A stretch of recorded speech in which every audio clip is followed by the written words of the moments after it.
Chapter 289. Feng Rong nodded. If she was still alive, she would be 25 years old, right? Huh. Chen Guang felt that something was amiss. Suddenly, Chen Guoli's voice came from behind Chen Guang. He had just finished his surgery.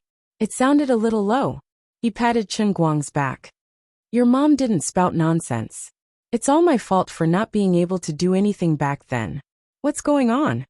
Chen Guang was baffled. Actually, there was an older sister before you. Your mom was only 19 years old, and she was born with congenital heart disease.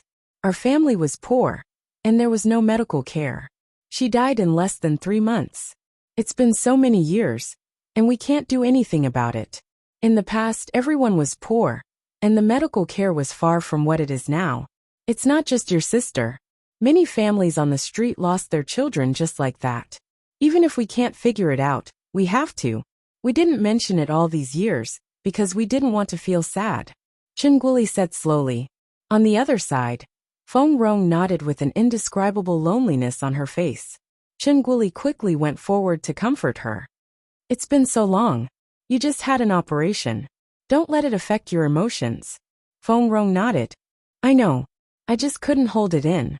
After that, she raised her head and looked at Chen Guang. I really like Wu Tong, and this is fate. Feng Rong explained Wu Tong's background to Chen Guoli. Chen Guoli thought it was a good idea. Although Chen Guang seemed unreliable most of the time, the couple had always trusted his judgment. Chen Guang had taken the initiative to ask someone else to be his sister. And Wu Tong was a police officer and likable. It was a good idea for them to become in-laws. Of course, to Chen Guoli, Feng Rong was the main reason. As long as his wife liked her, he would support her unconditionally. Seeing that the two of them were getting more serious, Chen Guang was helpless and could only bite the bullet. He first searched for news about Wu Tong's father, Wu Shan, and handed it over. Take a look at this. Forget it. Wu Tong and I were really just casually talking about it. This is her father. Who do you think he is? How could he become our godson so easily? The two elders read the news about Wu Shan word by word and sighed again. The thoughts of the older generation were much more worldly than those of Chen Guang. Even without Chen Guang's explanation, the two of them knew that it was impossible once they saw Wu Shan's identity.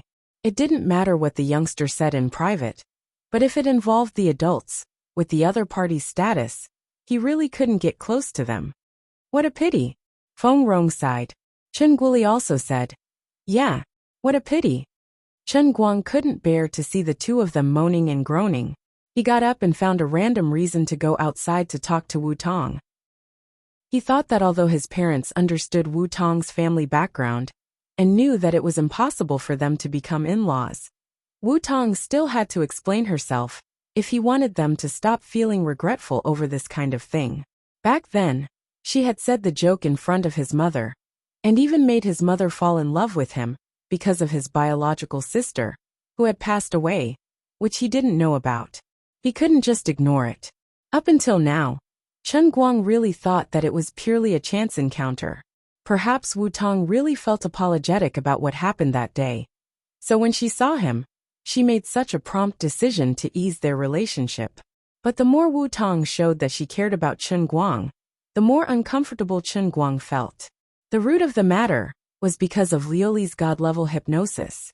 She said that emotional control was better than mental control. But in the end, the repercussions were so severe. If he had known that this day would come, Chen Guang would never have agreed to emotional control. Now he couldn't figure out how he should get along with Wu Tong. Although they were friends, she seemed to be more than friends, but not lovers. Although they had feelings between a man and a woman, it was impossible to erase the hypnosis that made her fall in love with him for a short period of time. In fact, Chen Guang secretly felt that even ordinary friendship couldn't get rid of the influence of that hypnosis. Otherwise, why would Wu Tong treat him so differently when she had interacted with so many people? Chen Guang looked up at the sky and sighed. I didn't want to be pretentious, but I had no choice but to be pretentious in this situation. He couldn't get over it, especially when Wu Tong actually took the initiative to humble herself after seeing him, which made him feel even more apologetic. On the other hand, Tang Ying thought that Wu Tong really had something important to do.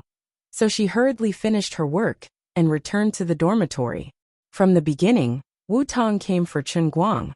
So how could she really find anything important to tell Tang Ying? After being asked again and again, she had no choice but to beat around the bush. However, the more Wu Tong tried to be secretive, the more Tang Ying took it seriously, and the more she thought that she really had encountered some big trouble that she couldn't talk about. Tang Ying was almost driven mad by Wu Tong's taiji fist.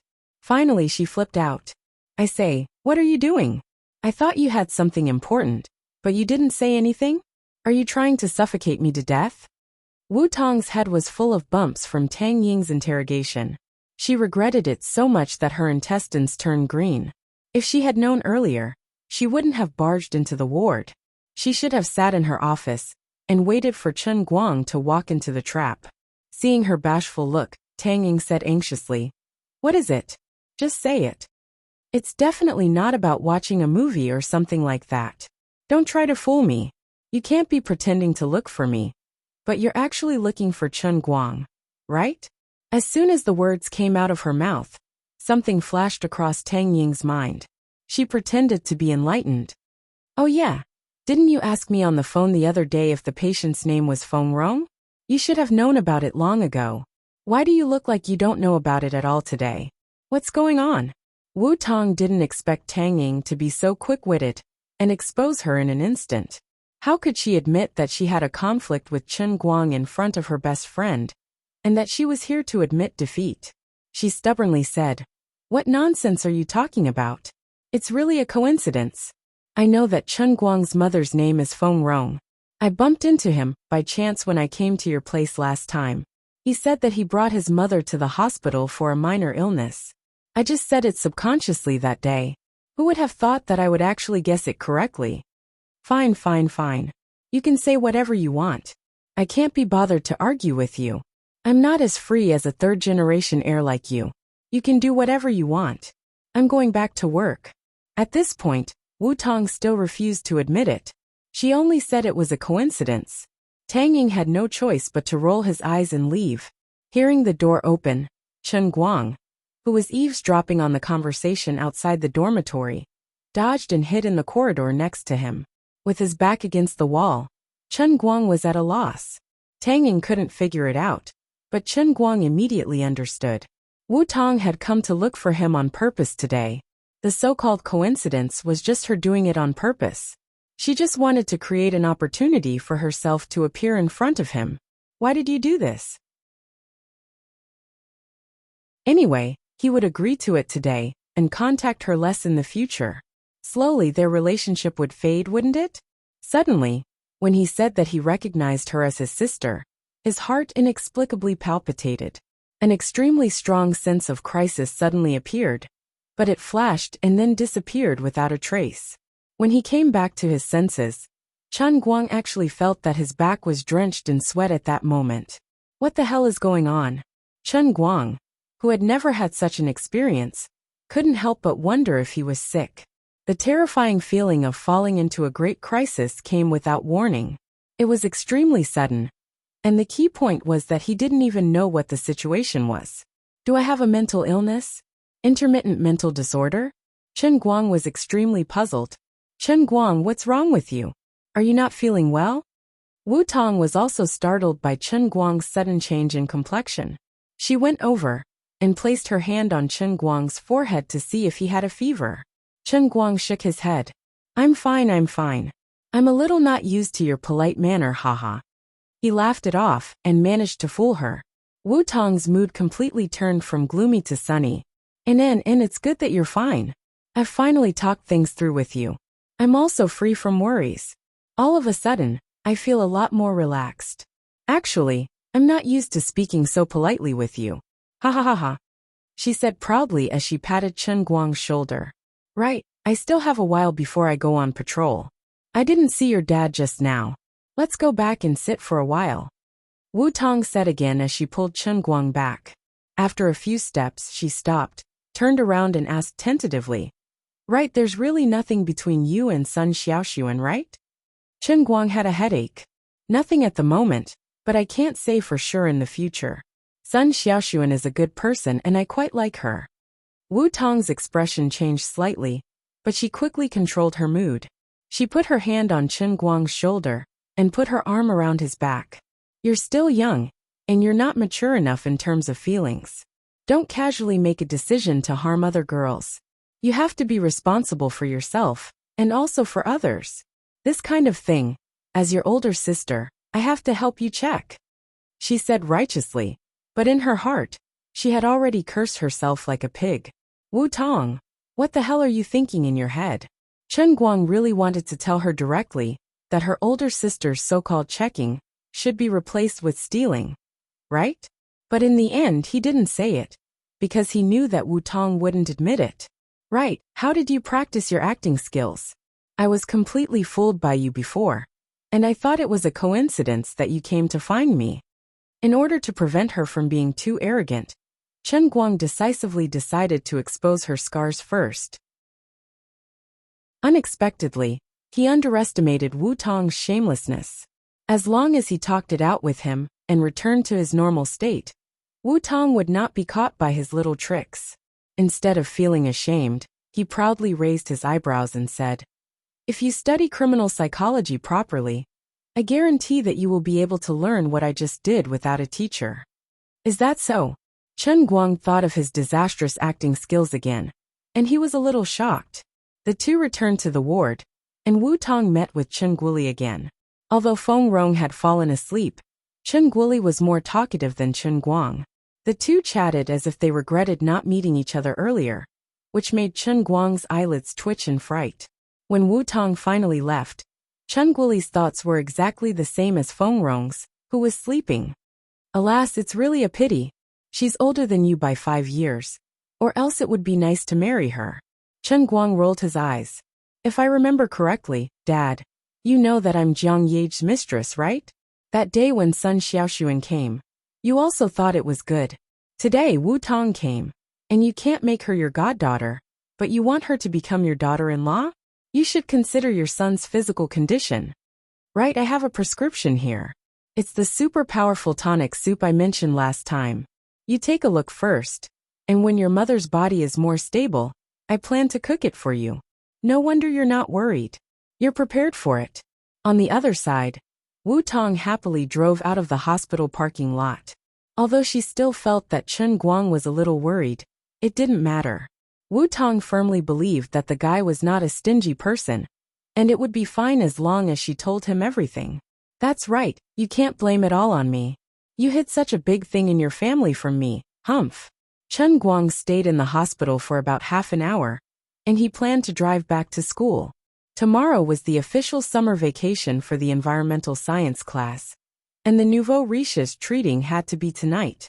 Before leaving, he glanced at the heavenly holy grail on the cup holder in the car, and for some reason, he remembered the feeling of palpitation just now. I hope nothing big happens. Chapter 291. Everyone in the class knew that Chen Guang had gone out to earn a lot of money, but no one knew how much he had earned except for his third grandson and Sun Xiaoxuan's 2 best friends. Chen Guang didn't need to tell them to keep it a secret. They all knew that Chen Guang didn't want everyone to know. 100 million was still too much for an ordinary university student. If it really got out, it wouldn't take more than half a day for the whole school to be in an uproar. University students were still students. If any of them succeeded in starting a business and earned millions a year, they would be idolized by their peers in the school. Not to mention Chen Guang, who had earned nearly 200 million in a few days. No matter how the money came about, the winner takes all. He had done it, and that was his capability. Chen Guang felt that when the time came, no one knew how many juniors would be waiting outside his dorm, or trying to create all kinds of coincidental encounters to get to know him, throwing themselves into his arms one after another. No kidding, 200 million in cash, a pure diamond bachelor, a master of winning by lying down, winning at the starting line of life, and struggling for 100 years less. Thinking about that scene, it was simply awesome. To be reasonable, secretly finding a chance to pretend that he had accidentally spilled the beans was not a bad idea. Chen Guang let everyone eat and drink to their heart's content. After all, it was impossible to eat until he became poor. Almost everyone in the class came. Even the group of people who had conflicts with him, because of Pan Jiang and Wang Ren were here. Only Run Yuan was missing, but no one cared about him. Chen Guang didn't mind that these people appeared at the table. They came to him humbly, so he didn't need to lower himself to their level and lower his status for no reason. Chen Guang also drank quite a bit. That day when he defeated Xiong'er's third grandson, he didn't drink to his heart's content. He only recovered a little bit of the state he had in the Sea of Moments. Today he was the star of the show, so of course he didn't reject anyone.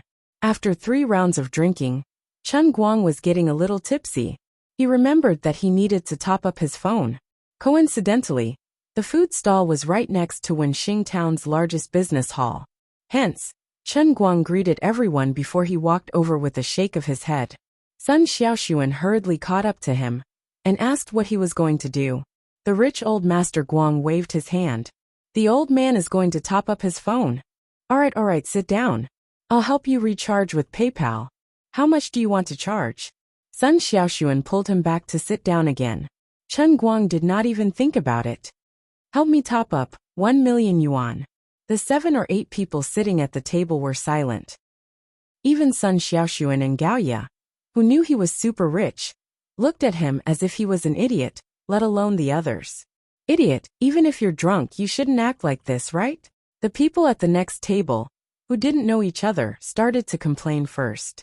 Usually, at a time like this, there was no need for Chen Guang and the others to say anything. What would happen next was obvious. Immediately, Lin Jingwei and Bai Nyangzi, who drank the least, turned their gazes to where Xiong'er was sitting. F***ck. He's already gone. Brother, your behavior is super simple. Xiong'er, the walking firecracker in human form, had already appeared in front of the people at the table. His desire to fight was 10 times stronger than that of a fighting race. Can you King say one more word? Do you believe I won't beat you to death? Xiong'er's breath reeked of alcohol. His face was red as he stood by the table, panting with rage. He waved his fists as he spoke, already in a pre-battle state. He was a big guy with a thick back and a bear's waist. Coupled with his half-drunk image, he was overbearing and had the ability to magnify aggro. He was the perfect choice for a main tank to pull aggro. The people in front of him were also tough. Faced with Xiong'er's provocation, they didn't back down at all. They slammed the table and stood up. What, you want to fight? I don't want to fight. I want to fight. Mother F***ers, you started the fight first, and now you're King arrogant? As Bramble spoke, he lifted his foot and flipped the table of these people. The sparse barbecue and beer bottles scattered all over the floor. The faces of the 4 people darkened, and one of them took a step back with a bad temper. He reached behind his back and unexpectedly pulled out a dagger with a swish. Idiot student, can't you see what's going on? Brother Scar and Eyeglasses Wu are in their cells. Your brother, have the final say in Wenxing Town. The person said and really did pull out a dagger to slash at Xiong'er's arm. Xiong'er was already a bit drunk. His reaction was a beat slower. He wanted to retreat, but it was already too late. The dagger was about to slash at his hand. A black shadow suddenly jumped out from beside him, grabbed the person's wrist and twisted it. The person screamed and the dagger fell out of his hand. The black shadow caught the dagger with his other hand and slashed at the guy's thigh, drawing a finger-long wound as deep as a fingernail. In an instant the brother, who was acting cool just a moment ago, screamed and held his thigh as he shrank back. This black shadow was none other than Chen Guang. Chen Guang pushed Xiong'er back with his right hand. You go back first. Chen Guang didn't seem to use much force, but he pushed the tall and strong Xiong'er back. F***ck. Find. The other 3 saw their boss was slashed, and they were about to jump up with a weird scream. Chen Guang kicked the ground with the tip of his foot, and a chair flew up. He grabbed the chair with his right hand in midair, and slammed it down on the head of the second person who jumped at him. With a loud bang, wood splinters flew everywhere, and the wooden chair was broken into pieces. In an instant another person fell. From the time Chen Guang made his move to injuring 2 people, it only took 5 seconds. Everyone was dumbfounded for a moment. On the other side, The 20 or so boys in the environmental engineering class gathered around him. No matter what happened, since they were fighting, they had to stand together. The 4 people were suddenly surrounded, and they began to panic. The other 2 who didn't have time to make a move didn't dare to move. You, don't mess around. You're just students, think carefully. I'm the town's. The person whose thigh was slashed by Chen Guang covered the wound with his hand, and said hurriedly. But before he finished, Chen Guang put the dagger in front of his nose. I know what you want to say. You're some kind of gang leader, right? Who the F***ck are you? Why don't you ask around, and find out how Brother Scar and Glasses, Wu got into the cell you were talking about? To tell you the truth, I single-handedly took down more than a dozen of them at the streetlight in front of us. I was the one who called the police. When the police came, they saw the police as their savior, you understand. Chapter 292. Although he felt that Chen Guang was spouting nonsense, the man who had his leg cut looked at Chen Guang's murderous gaze, the bloody dagger in front of his nose, and especially the murderous aura coming from Chen Guang. He had no choice but to believe it. It wasn't that Chen Guang was trying to scare him.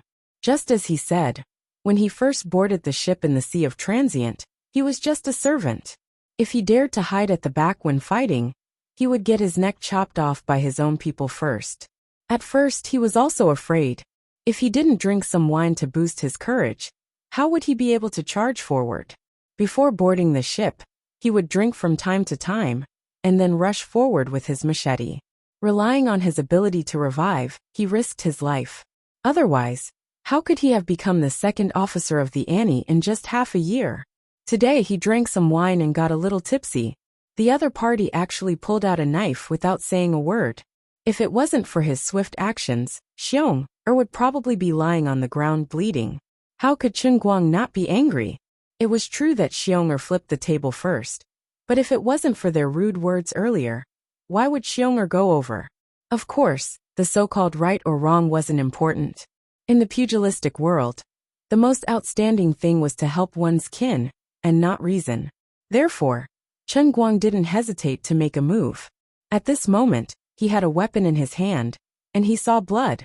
If he wasn't careful, he would completely return to the Sea of Transient, and he wanted to smell some blood.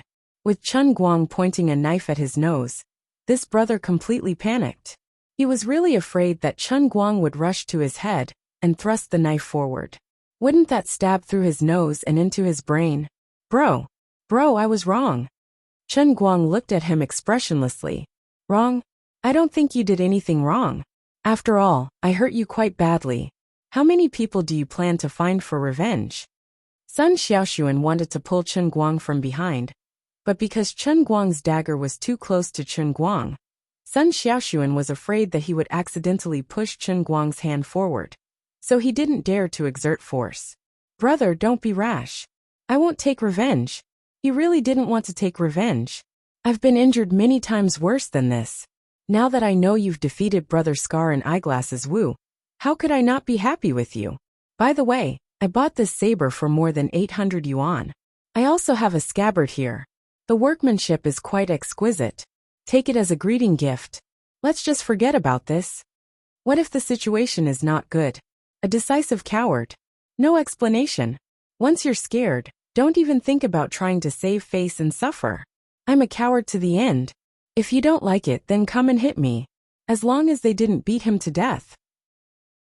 These Jianghu brothers of Wenxing Town had been oppressed by Brother Knife Scar and Glasses Wu for a few years, and they had their own philosophy of life. Now was the chance to train their troops for 1,000 days, and use them for a single moment. Chen Guang grinned. It's good that you know what's good for you. This matter was over for the time being, but Chen Guang didn't let them leave immediately. He only asked them to call 120 and wait for the ambulance. He grabbed one of the 2 who could still move and forced him to accompany him to the business office. Watch carefully.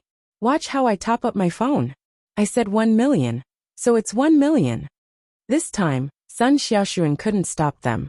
He dragged them to the business office, where Chen Guang took out his black card and topped up the phone on the spot. Then he dragged them back. Chen Guang waved his phone. Now do you still think I'm pretending? No, no. The four of them shook their heads like a rattle drum. Get lost. Chen Guang waved his hand, and they ran away in fear. Sun Xiaoxuan couldn't help but say that he was being wasteful.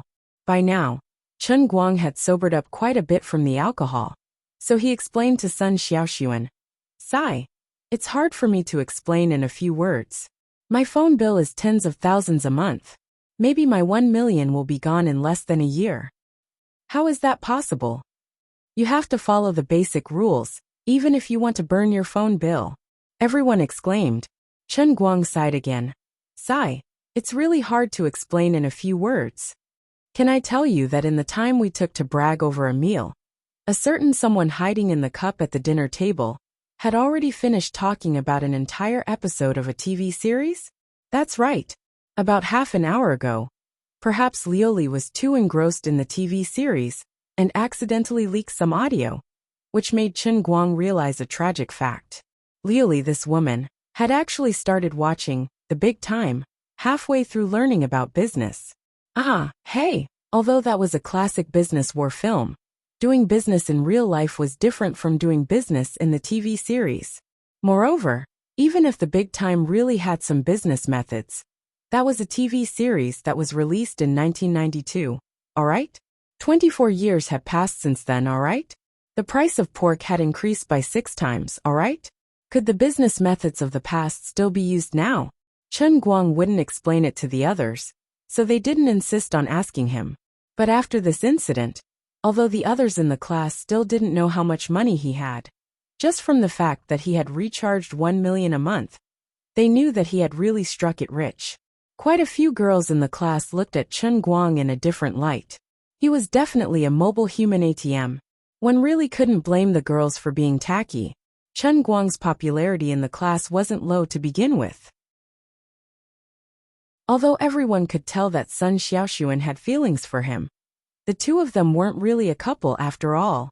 Even if they were married, they could still get a divorce. The two of them hadn't even confirmed their relationship, so what they were doing couldn't even be considered as poaching. It was only natural that everyone who saw it had a share. The one who struck first had the advantage, and the one who struck last had to suffer. What happened next wasn't hard to understand. One after another, the girls gathered around Chen Guang. Even Xiong and Bai Nyangzi were pried open. As for Lin Jingwei, he was in charge of restraining Gaoya. Seeing that Chen Guang had become a hot commodity, Sun Xiaoxuan, who had been sitting opposite Chen Guang in a reserved manner, panicked. However, it was already too late for her to move to get a seat. 2 other girls had already sat down on either side of Chen Guang. Chen Guang, ever since I entered university, I felt that you weren't an ordinary guy. Although I don't know what you've been up to, let's have a drink. I wish you all the best. I've never drunk alcohol before. You have to drink this glass of wine. The girl sitting on the left side of Chen Guang was the first to attack. She raised her glass and moved closer to Chen Guang, pressing her full breasts against him. The 2 mountains in front of her chest clamped Chen Guang's left arm, one on the left and the other on the right. It was like a ham sausage in a hot dog bun. It launched a crazy attack on Chen Guang's rationality and character. Although this girl wasn't as cute as Sun Xiaoxuan, and her appearance couldn't be considered a stunning beauty, about 7 or 8 out of 10, her figure was really not bad. She could be considered a beauty whose back view was a 9 out of 10. Suddenly being attacked, Chen Guang suddenly froze. He thought that money was too scary. If he couldn't resist it even though they had been classmates for 3 years, those unfamiliar senior sisters and junior sisters must be no better. Chapter 293. Ding Wan. Chen Guang has drunk enough today. Don't ask him to drink anymore. Looking at how Ding Wan dared to snatch food from the tiger's mouth, Sun Xiaoxuan gnashed his teeth in hatred. At the same time, he inwardly cursed Ding Wan for being so unrestrained to actually make a move on Chen Guang in front of so many people. At the same time, he was envious of Ding Wan's boldness. Why don't I have such thick skin? Hu Qi, the girl sitting on the right of Chen Guang, also didn't want to be outdone. She wrapped her arms around Chen Guang from the other side and said, I want to drink too. I want to drink too. The crossfire was thick. Chen Guang began to giggle. Although he knew he should push the two away to maintain his righteous image. Please let me enjoy a few more seconds. It feels so good. Bang. Sun Xiaoxuan, who was sitting across from Chen Guang, slammed the table. He was furious. Ding Wan and Hu Qi were stunned at first, but they immediately formed a united front. Class president, what do you mean? Ding Wan still didn't let go of Chen Guang. Hu Qi also pressed down harder and harder. To be asterisk cheese. Sun Xiaoxuan cursed in his heart. Aren't you two a little too much? In the past, when Chen Guang was poor, he said behind his back that people who study while driving sports cars would become useless if they didn't go to class. Now that he's rich, he's trying to get close to us. Isn't that too much? Seeing that Sun Xiaoxuan was about to lose, Gaoye came over. She was much fiercer than the mild-mannered Sun Xiaoxuan. She pointed at the two girls and yelled. In fact, she was already being polite. Gaoye, what nonsense are you talking about? When did we say anything about Chen Guang behind his back? Don't slander us. Besides, we're Chen Guang's classmates. Why can't he drink with us? Haven't we all known each other for 3 years? Are you saying that the class president is in charge of everything? That we can control who we want to be close to? Hu Qi's fighting ability was not for nothing.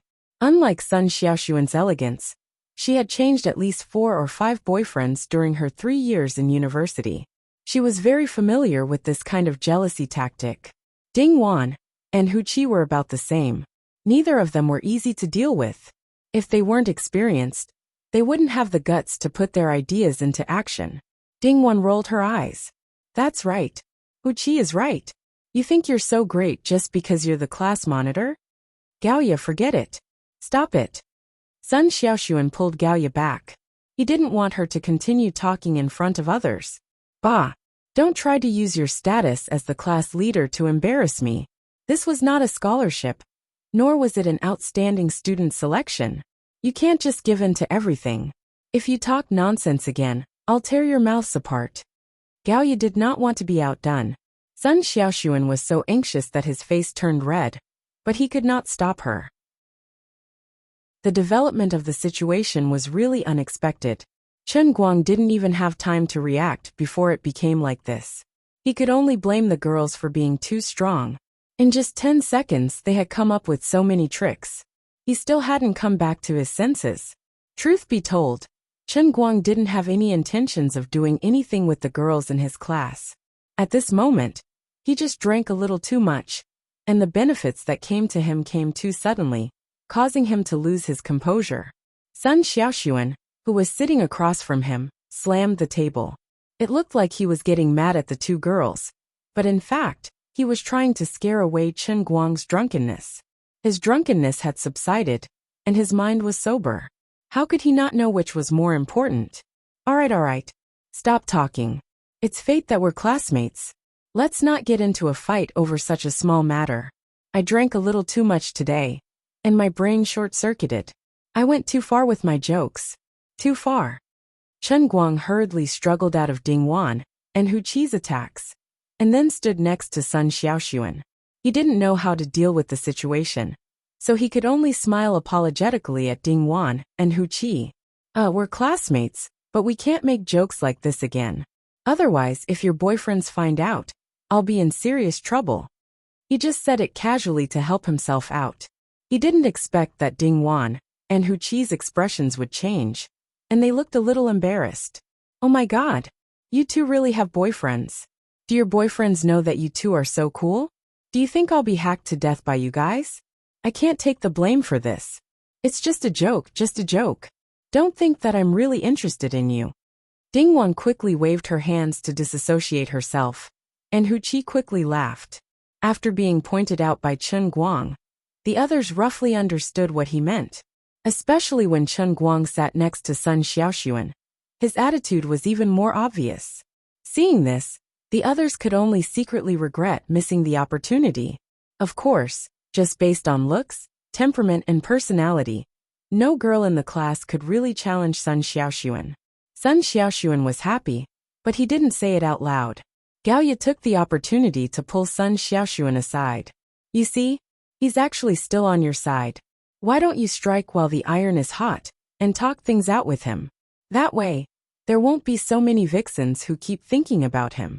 Let me tell you, it's easy for a girl to pursue a guy, especially Chen Guang. He hasn't had a girlfriend in his 3 years in university, and I bet he's been thirsty for a long time.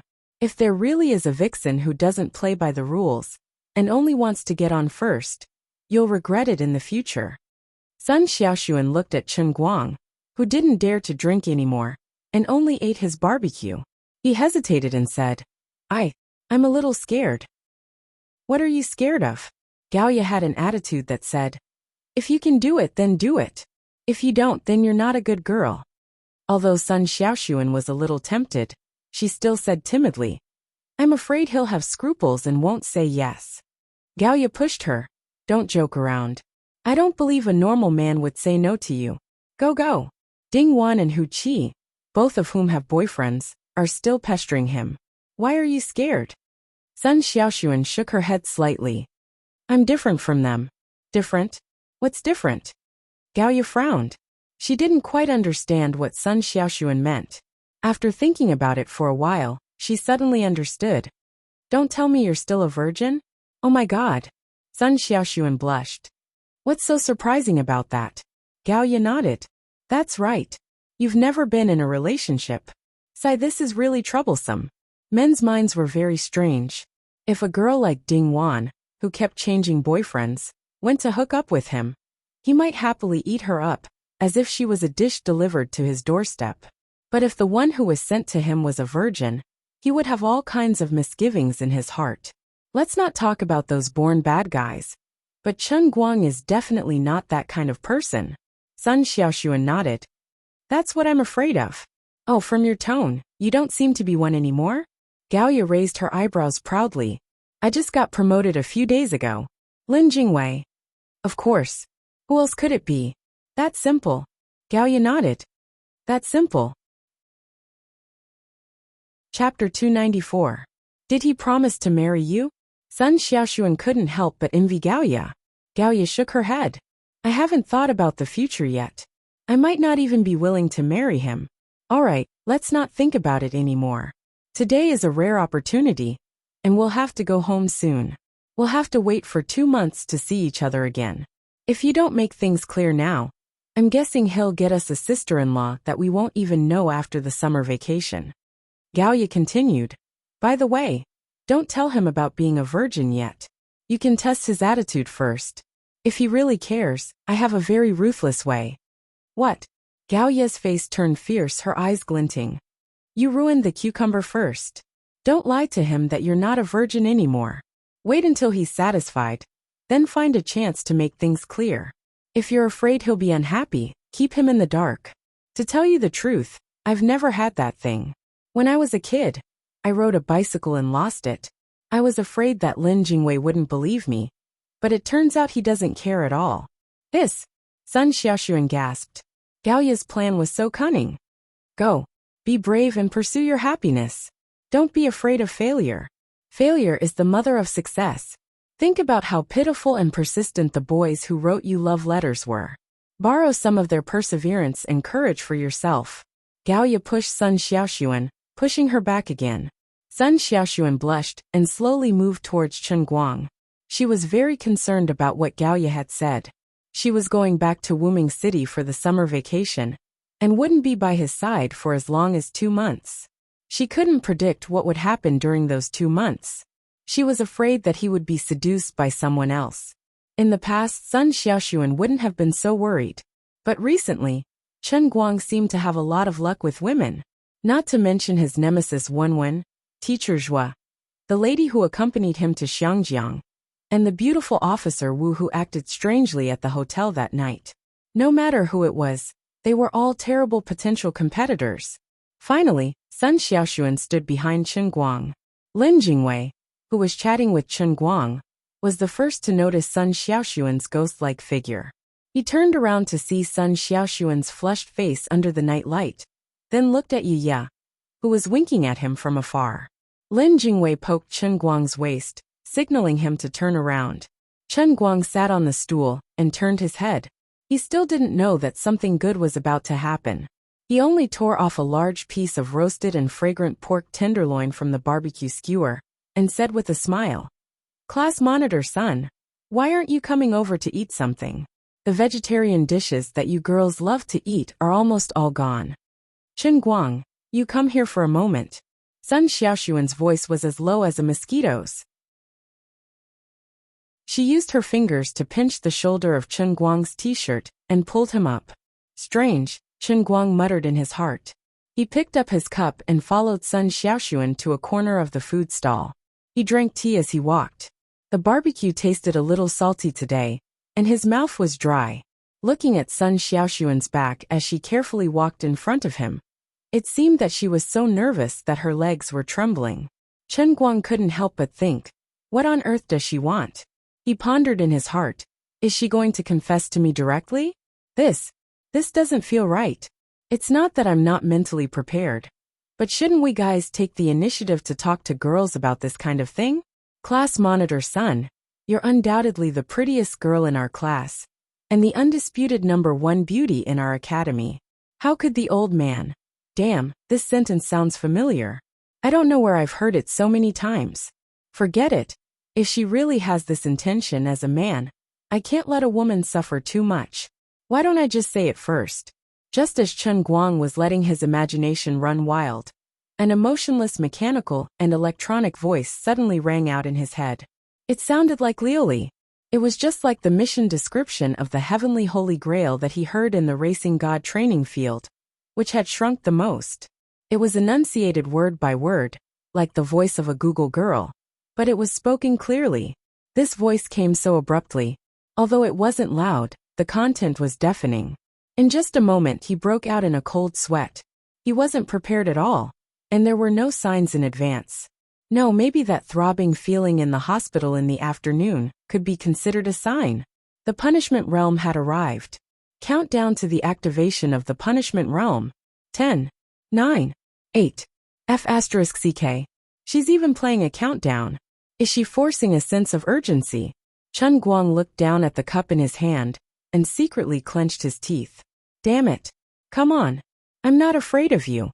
Anyway, I'm a King Savior. I won't die. Chen Guang stood still and concentrated, waiting for the heavenly holy grail to suck him into the realm of the cup. Unlike in the past, this time he was notified in advance. Perhaps he would face the punishment of the power of fate as soon as he entered. Although he didn't know what kind of enemy he would encounter, it was always good to be prepared in advance. 4, 3, 2. In front of him, Sun Xiaoxuan quietly looked back and found that Chen Guang was standing behind him. She gathered her courage and said, "Come on, what are you doing standing there?" Chen Guang didn't answer her, because the countdown had reached the last second. 1, 0. The punishment realm. Activate. Chen Guang's right hand squeezed the cup so hard that his knuckles turned white. His left hand clenched into a fist, and the expression on his face suddenly became a little ferocious. He slightly bowed and made a posture of being ready for battle. Having no time to answer Sun Xiaoxuan, he slowly closed his eyes and waited to be sucked in. After a long time, about 30 seconds, when his tense muscles began to ache, there was still no movement. What's going on? Why haven't I been pulled in yet? Chen Guang opened his eyes slightly and looked at his current posture. It was a little too awkward. He was squatting in a horse stance with a painful expression on his face. His muscles were tight, and even the veins on his arms were bulging. 2 drops of sweat slowly rolled down from the edge of his temples. A cold wind blew past, and his temples felt cold.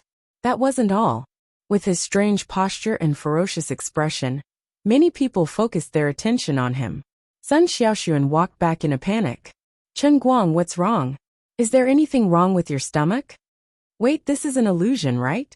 I must have been pulled into the realm of the cup. This is an illusion, right? Do you have to make it real?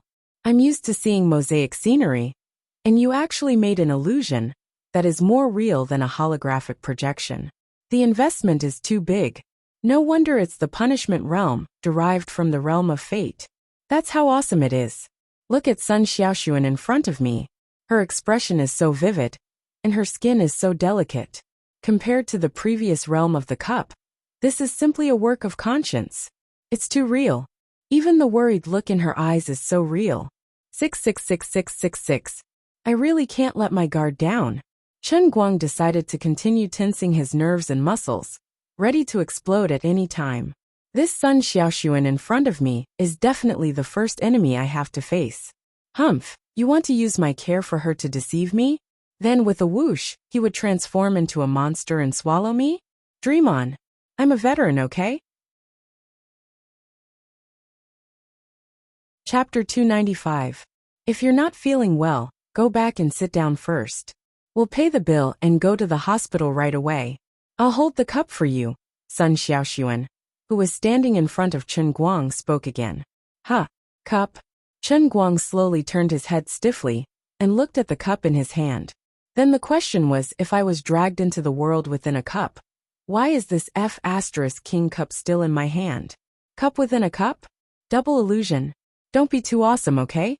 That's completely unreasonable, right? Idiot, you weren't sucked into the cup. Why are you still standing there? Liuli spoke in his mind. This time, it was really Liuli's voice. That kind of domineering, cool, and arrogant tone with a hint of contempt for mortals could not be imitated by anyone. What a scam!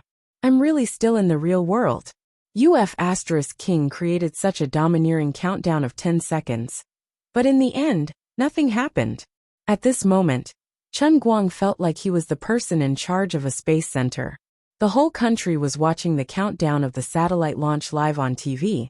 But when the countdown ended and the satellite took off, there was no movement at all. It was so embarrassing to find out that the fuel had been forgotten. Brother Guang, are you constipated? Bai Nyangzi's vicious ridicule came at the right time, because Chen Guang's horse stance in front of everyone was too funny. It was so embarrassing, and he really wanted to strangle someone to save his face. What should he do in this situation? I'm waiting online, it's urgent. At this moment, Chen Guang even felt like vomiting blood, especially Sun Xiaoxuan, who held onto Chen Guang's shoulder worriedly and asked, "Is your stomach really uncomfortable? How about I go to the pharmacy over there and buy some laxatives?" Sun Xiaoxuan had completely forgotten about the confession. Chen Guang slowly stood up in extreme embarrassment, held his waist and shook his head. "I'm fine, I'm just a little uncomfortable. I'll be fine after sitting down." At this moment, a uniformed police officer suddenly walked in from outside the food stall. He looked a little anxious. "Everyone, leave the room as soon as possible. Immediately. Immediately." This officer had saved Chen Guang's life. The moment he appeared, everyone's attention was on him. Chen Guang also turned to look at him. He had a vague impression of him. He seemed to have seen him before when Wu Tong brought him to the Wenxing police station. This person also remembered Chen Guang and strode over. At first, he seemed to want to say something, but after thinking for a while, he only said, "Brothers, you guys should leave quickly. Don't wander outside now. We have to make sure that there is no one on the street in 10 minutes. "What's wrong?" Chen Guang asked. "I can't tell you. I don't want to cause panic. Anyway, I just want to pack up quickly. Really, I'm not joking with you. I have to warn the others. Boss, you have 5 minutes. If there are still any customers sitting outside when I come back in 5 minutes, I will arrest them." After saying that, the police officer left and jogged to another hot pot restaurant across the street. Everyone looked at other places on the street. Indeed, on the same street, there were many police officers going around notifying people, and people were already leaving the street in a panic. What's going on? Chen Guang's mind was a mess. He subconsciously thought that this might have something to do with the punishment realm. At that moment, an electronic voice sounded in his mind again. "Punishment realm mission announcement. Save sister in danger." What? Does that mean that the punishment realm this time is not a mission in the cup, but directly happening in the real world? In just a few seconds, there were fewer and fewer people on the street. Some people even took advantage of the situation and rushed into the internet cafe. The strong sense of danger was getting stronger and stronger. Chen Guang's mind was still a mess. He didn't understand why the punishment realm was not in the cup, but in the real world. But he knew that the Holy Grail was not joking. He counted out 1,000 yuan from his wallet and threw it to the stall owner. Then, he turned to Sun Xiaoxuan and said, I don't know what's going on, but it seems like it's too late to go back to school. The police wouldn't make such a big joke for no reason. Everyone, go to the internet cafe and leave the street first. The two returned to the table of the class. Everyone was discussing what the police was trying to say. They couldn't make up their minds. Chen Guang took a deep breath. Everyone go to the internet cafe now. I'll pay for all the internet fees tonight. If we can't leave, we'll play all night in the internet cafe. Don't worry about what's going on. Just listen to the police. Hurry up, we won't get a chance if we're late. It turned out that the last sentence he said was useful. After exams, it was time to play games and relax. The 30 or so people in the class teamed up to play games. It was a spectacular and fun scene. Regardless of gender, everyone rushed to the internet cafe. Walking at the back of the crowd, Chen Guang's mind was still confused. Sister? Don't joke around. I'm an only child. No, I only have a sister who died 3 months ago. Also, why would the realm of punishment of the heavenly Holy Grail appear in the real world? This doesn't make sense, okay? Could it be that the realm in the cup is the real world? That's ridiculous. I don't exist alone in the real world.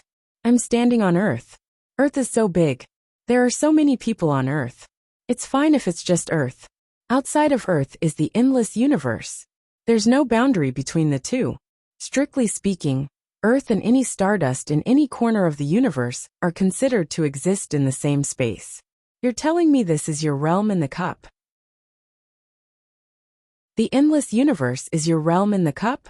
Are you King kidding me? This isn't the sea of moments where you can see your brother's hand. Forget it. I can't care so much.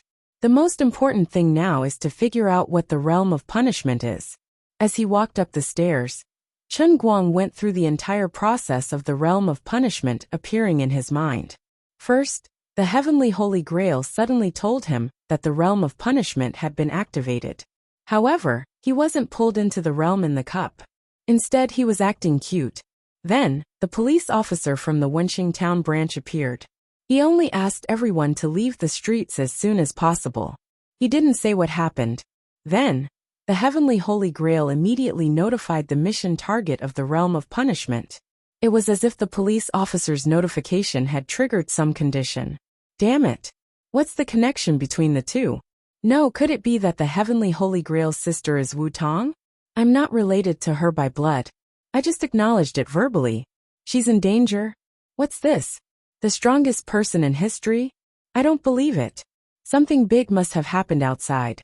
Otherwise, with the usual style of the Chinese police, stability is more important than anything else. If the situation wasn't so serious that it couldn't be any worse, it would be impossible for such a martial law to happen. Even if the current emperor were to go on patrol, it wouldn't be possible. Even if the emperor were to go on patrol, he would at least start sealing the roads 5 to 6 hours in advance. The more Chen Guang thought about it, the more confused he became, and the more uneasy he felt. Liuli, come out right now. What's going on? Damn Liuli. She dropped the ball at the crucial moment, and pretended to be offline. After saying that he wasn't pulled into the realm in the cup, she didn't do anything. She didn't even come out to explain it to him. After waiting for a few seconds, Liuli still didn't say anything. Don't King joke with me. What's going on? Chen Guang didn't know where he got the courage from. Perhaps the uneasiness in his heart was too strong. He actually roared in his mind. Chapter 296. Azure finally agreed reluctantly. It's nothing important. I think you should just go to the internet cafe and play a few games of Dota. After a few hours, the punishment realm will naturally pass. I don't have to do anything? I can pass the punishment realm just lying down?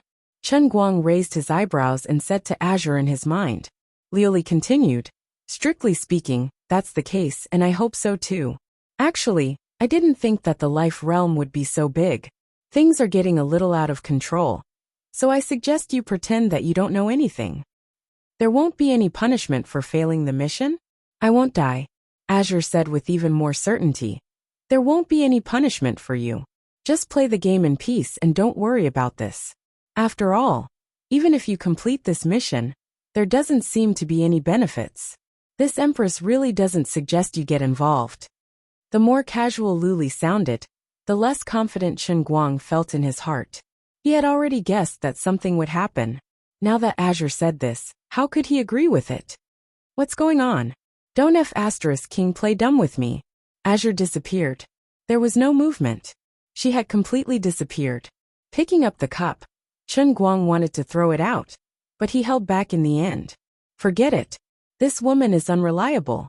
I'll ask her myself. Chen Guang pushed Sun Xiaoxuan and the others into the internet cafe and turned to walk outside. Sun Xiaoxuan, you guys go in first. I'll go ask what's going on. Sun Xiaoxuan wanted to follow him out in a hurry. Her woman's intuition told her that she couldn't let Chen Guang go just like that. Chen Guang swung his hand, not letting Sun Xiaoxuan grab him. He said anxiously, "Go in. Didn't you hear what the police said? You're the class monitor. You have to look after the whole class. Don't let anything happen to them. But you can't leave. I have to look after you too," Sun Xiaoxuan said loudly. Chen Guang shook his head. "I can't explain it to you, but I really have something important to ask. Don't worry about me, I am not an ordinary person." After saying that, he was afraid that Sun Xiaoxuan would be worried that he would run out again. So he steeled his heart and moved closer to her. He put his arms around her shoulders and whispered in her ear, "Be good and listen to me. Don't make trouble for me. Quickly go inside. I'll be fine. Promise me that none of you will leave the internet cafe before I call you, okay?" As he spoke, Chen Guang pushed Sun Xiaoxuan into the internet cafe and pulled the manager over. Chen Guang and Wenwen had beaten up countless people in front of this internet cafe. He was a famous person, and the employee recognized him at a glance. "Brother, what's the matter?" Chen Guang took out 2,000 yuan from his pocket and threw it to the internet cafe manager. "This is all the cash I have. These are all my classmates. I'll pay for everyone's internet fees. If it's not enough, I'll transfer the money to you. Now lock the door. Don't do any other business today." The internet cafe manager didn't want to agree. "Brother, this isn't good." Chen Guang glared at him. "Do you believe that I'll bring my boss to tear down your internet cafe?" Of course, the internet cafe manager knew that the boss he was talking about was the super strong female T-Rex. He groaned in his heart, lowered his head, and locked the door firmly. Okay. You have the bigger fist, so you have the final say." Chen Guang said goodbye to Sun Xiaoxuan, Lin Jingwei, and the others, who were looking at him through the fence, and turned to leave. No one could do anything about him. Although they felt that it was not right for him to go out alone, they couldn't stop him. He had just taken 2 steps when 2 crisp popping sounds came from a distance about 2 miles away. It was very abrupt. It sounded like firecrackers but brighter. Chen Guang frowned. "It's not a festival today. There's no reason for people to set off firecrackers at 8 or 9 o'clock in the evening." Just as he was thinking about this, the police officers who were doing the last bit of security down there trembled and gathered together. Chen Guang's heart skipped a beat. Was that a gunshot? Sun Xiaoxuan, who was behind the fence of the internet cafe, asked loudly. "Chen Guang, what was that sound?" Chen Guang smiled and waved his hand indifferently. "I just saw someone set off fireworks over there. It's pretty, but it's not a problem. You guys go in first. I'll go down and ask the police what's going on. If there's nothing else, I'll come back up. But no matter what, none of you are allowed to come out. Do you hear me?" With that, Chen Guang planned to run down the stairs and rush toward the group of police officers. He had just taken a step when the electronic voice of the Heavenly Holy Grail suddenly popped up in his head. It almost made Chen Guang trip and roll down the stairs. Mission description. If the mission fails or the mission is abandoned, then the sister dies, and the savior loses nothing. Then there was no more. Chen Guang held onto the stairs and waited for a while. In the end, the Heavenly Holy Grail really was a man of few words. Chen Guang fiercely hammered the cup in his bag as he hurriedly walked down to the police officers who were planning to leave. What the F***ck? Not only did this prompt not contain any substantial information, but it also made his balls hurt even more. No matter what, there was only one thing for sure. and that was that someone would really die. If the heavenly Holy Grail said that someone would die, then it definitely wouldn't be a joke. The words spoken by this emotionless mechanical voice made it hard to believe, even if one didn't want to. There was a high chance that it was a gunshot, and the police officers were solemnly waiting downstairs. It must be something big. At this moment, Chen Guang already understood that the person involved in this punishment realm was indeed Wu Tong. Moreover, if it wasn't handled well, Wu Tong would really die. So this was the meaning of the saying, "You will lose as much as you gain." If one manipulated fate, one would receive a backlash from fate. If one defied fate and forcefully saved a family member's life, then the price would be losing another family member's life. This was the punishment of the realm of life. But why was it Wu Tong? Chen Guang thought to himself. She wasn't my sister at all. She was just casually claiming to be my sister. No. Chen Guang recalled the foreboding of his heart palpitations in the afternoon. At that time, he seemed to have gone along with Wu Tong's words and agreed that she was his sister. Previously, Azure had said that the punishment realm could descend at any time. This meant that it had already been prepared, like a sword of Damocles hanging above his head. Once he did something to trigger the opportunity, it would ruthlessly slash down. She was implicated by him. Motherf asterisk cur. B asterisk starred. D asterisk eminent. What should I do? According to the usual behavior of the realm within a cup, it couldn't possibly not give me a chance to succeed at all, right? The prompt just now said that Wu Tong would only die if the mission failed, or if she gave up on the mission. Then what if the mission succeeded? She definitely wouldn't have to die. Wait a minute. You guys wait a minute. Chen Guang's mind was in a mess, but he didn't slow down. He caught up with the group of police officers who were planning to leave and shouted from behind. He had to get to the bottom of the matter.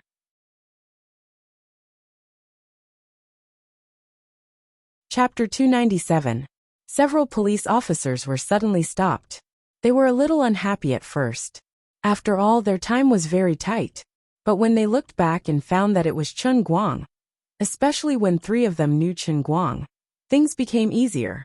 Brother-in-law, what's the matter? The policeman who had greeted Chen Guang at the food stall turned around and answered Chen Guang's words. He said to the others, "You guys go first. I'll run to catch up." Just now in front of Chen Guang, he was still restrained. Now that there was no outsider, it was easy to call him brother-in-law. Chen Guang was too lazy to argue with him about the title. He just asked in a hurry, "Buddy, I think it's a big deal.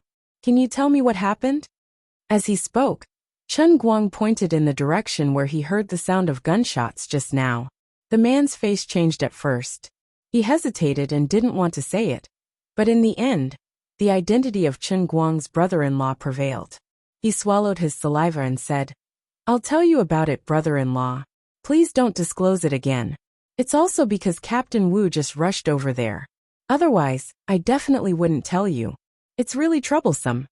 Chen Guang said anxiously, "What's wrong? Is it really a gunshot?" The man said fiercely, "I haven't received any notice from the bureau, but I think it's very likely to be a gunshot. Something happened at the airport about half an hour ago." He pointed in the direction of the airport. Chen Guang knew that Shuangyue County, where Wenqing Town was located, was also the location of Wujing City Airport. The airport was about 5 or 6 kilometers northwest of Wenqing Town. What happened? The internationally wanted criminal was recognized when he landed at the airport. Originally, he was to be arrested on the spot and even executed by shooting. Unexpectedly, there was someone outside the airport who helped them break through the blockade. And then, at this moment, Chen Guang had a bad premonition in his heart. At that time, there was a heavy exchange of fire at the airport. One of them was killed, and one of our own was killed. There are about a dozen criminals left in 2 cars. One escaped to the west, and the other is heading towards Wenqing Town. I wasn't sure about the ones heading west, but the ones heading our way were blocked by the SWAT team that reacted in time. They temporarily retreated to the number 5 steelworks over there, and are now trapped. Damn, this group of grandsons are all crazy. Their firepower is even fiercer than our special police, and their marksmanship is also very accurate. No one dares to go up. Currently, the military was still in the process of coordinating, and they might directly consider transferring military helicopters over. They are quite well trained, so they must be here to do something big. Fortunately, we discovered them first, or God knows how big of a mess they would have made. Chen Guang knew that the old Wusan steel works that this guy was talking about was called Wujing City Third Steel Rolling Mill. It had been prosperous for a period of time in the early years. It was quite large and had thousands of employees. But later, because of the overall concentration of resources in the national steel industry, the high transportation costs, and because of backward technology and other reasons, this large state-owned steel rolling mill that was built in a non-mining area slowly declined. A few years ago, it went bankrupt and was liquidated, leaving only a large abandoned factory to raise a flock of crows as a memorial to its former glory. When he was a freshman, the whole class of environmental sciences went there together and had a special barbecue spring outing in the old factory. Chen Guang began to imagine the scene of several vicious criminals using the abandoned factory as a stronghold to deal with the police. It had to be said that the abandoned steel factory with a solid structure, good ventilation, and large windows everywhere. But only 2 stairs up and down were quite suitable for those desperados to stubbornly resist. When he thought that Wu Tong was also there, he became more and more panicked, and hurriedly said, "Then you just said that Wu Tong also went there. Criminals with firepower even fiercer than the SWAT team shouldn't be something that patrol officers like you can get involved in, right? What is she doing there? Can you call her back?" He didn't expect this guy to become calm. "As expected of my brother-in-law, you really care about our Wu team. Don't worry, the innermost layer of the encirclement is the work of the SWAT team. None of the local police officers who don't have weapons can go there. Someone like me, who has the establishment but is famous for being fat and having low professional ability, was sent to guard the nearby streets with a few of my brothers to prevent trouble before it happens. Only the Wu team and a dozen other elites from our bureau were called over. Their main task is not to exchange fire with the other party, but to form the second layer of encirclement. They are basically useless, just to make up the numbers." "Really?" Chen Guang's heart slightly relaxed. The guy nodded again. "Of course, why would I lie to you? In another 10 minutes, the troops will arrive, and it will cause a lot of noise. Also, those international criminals are really amazing, and they are very famous internationally. I heard that one of them is a renegade instructor of some kind of special force. Us small police officers are really no match for them, so it's not worth losing our lives." "They don't have hostages?" Chen Guang asked again. The guy saw that his colleagues were already far away, so he waved his hand and said, "No, the airport reacted quickly and didn't give them a chance. I don't have much time today, so I won't talk to you anymore. I'll be leaving first. Next time you and Wu team have a wedding, remember to call me." After he finished speaking, he dragged his half-fat body and ran forward like a wisp of smoke. Although he said that he was a weakling, in fact, he was a fatty with nimble movements. On the other side, when Chen Guang heard that Wu Tong didn't have to directly go to the front line to exchange fire with the other party, he felt slightly relieved, but then he thought that something was wrong. Since Wu Tong didn't have to go close, why did the Heavenly Holy Grail's notification say that Wu Tong would die if the mission failed? Just as he was thinking about this, the Heavenly Holy Grail's electronic voice sounded again. Mission description added. Mission target sister's fate has been successfully changed. She is in danger and has entered the stage of defying fate. If the savior doesn't take any action, sister will definitely die. F***CK. I knew it wasn't that simple. Chen Guang was so angry that he stomped his feet. Although he didn't know what happened to Wu Tong, it definitely wasn't something good. Forget it. Let's go to that broken factory first. Thus, Chen Guang immediately made his way to the third steel mill. Fortunately, he and his roommates would often take a stroll around Wenxing town on their bicycles. Occasionally, they'd go to the neighboring White Town to have some White Town pig intestine noodles. Although they couldn't be considered as having a thorough understanding of Wenxing town's surroundings, they definitely knew more than half of it.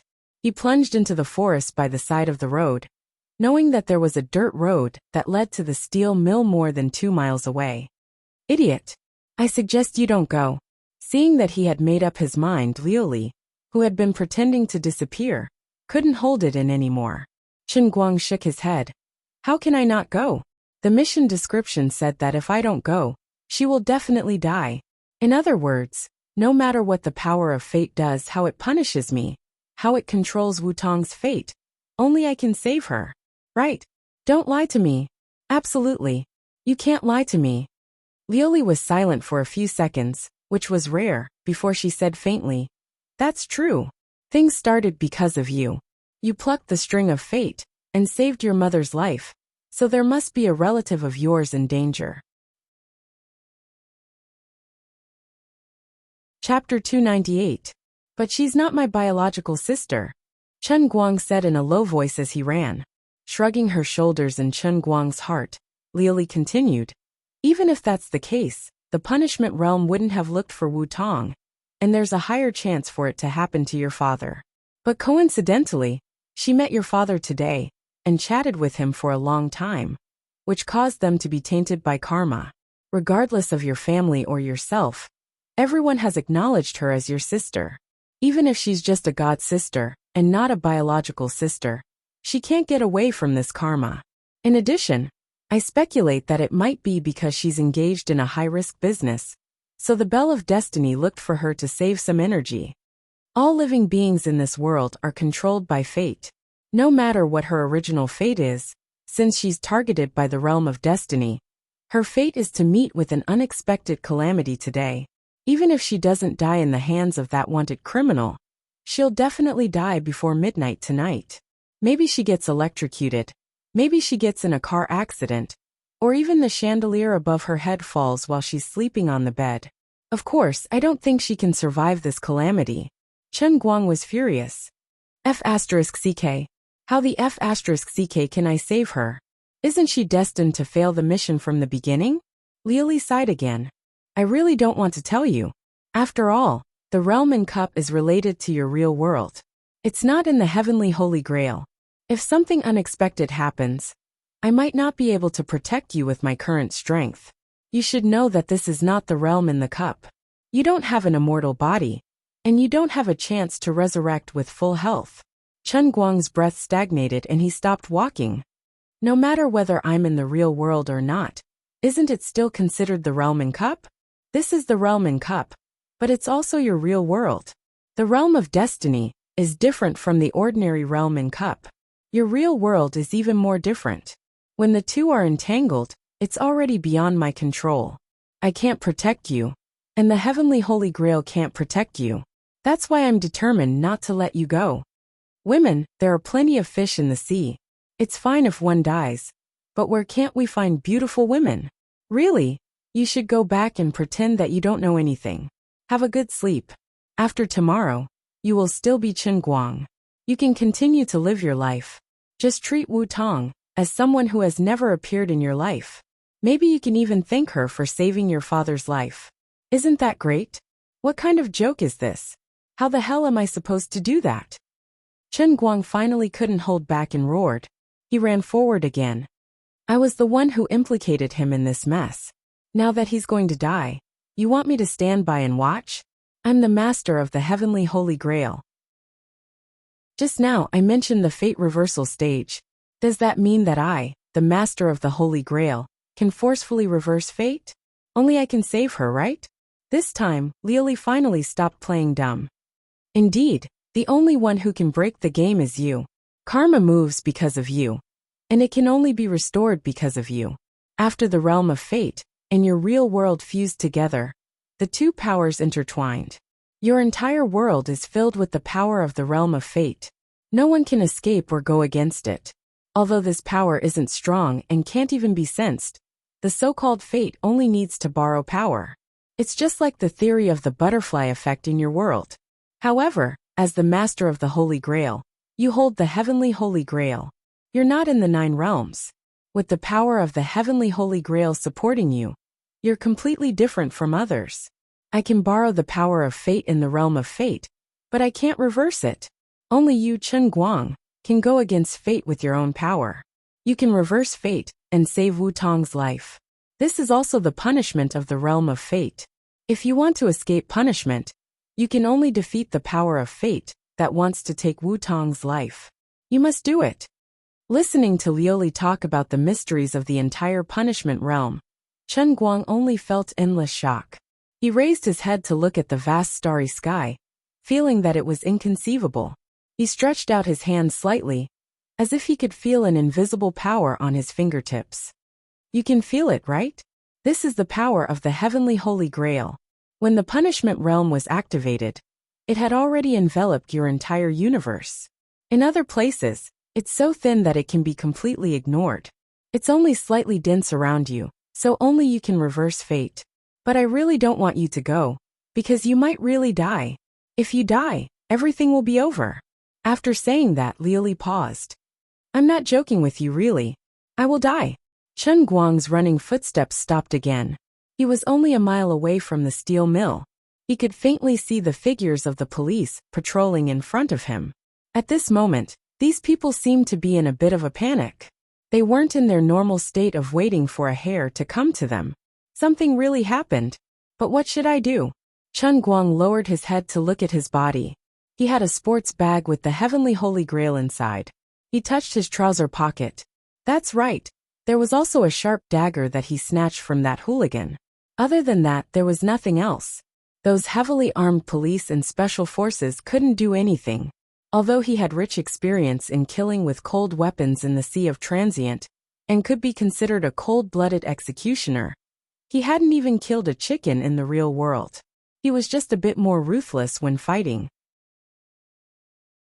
How could he be compared to those terrifying international fugitives? Of course not. Bang! Bang!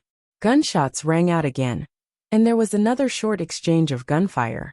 Listening to the ear-piercing gunshots, and the slightly panicked noises of the police in front of him, something happened.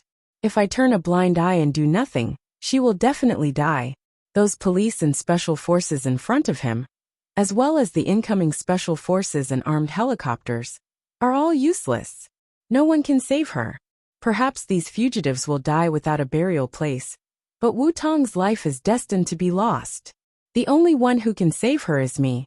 Chen Guang really wanted to tell himself loudly that if anything really happened to Wu Tong, it was all his fault. If he were to back down today, he would have to live in regret for the rest of his life. He understood the logic, but he couldn't take a step forward. Especially when Liuli kept repeating that sentence in his ear. It was like a death warrant that was destroying his will. You can't go. You will die. You will really die.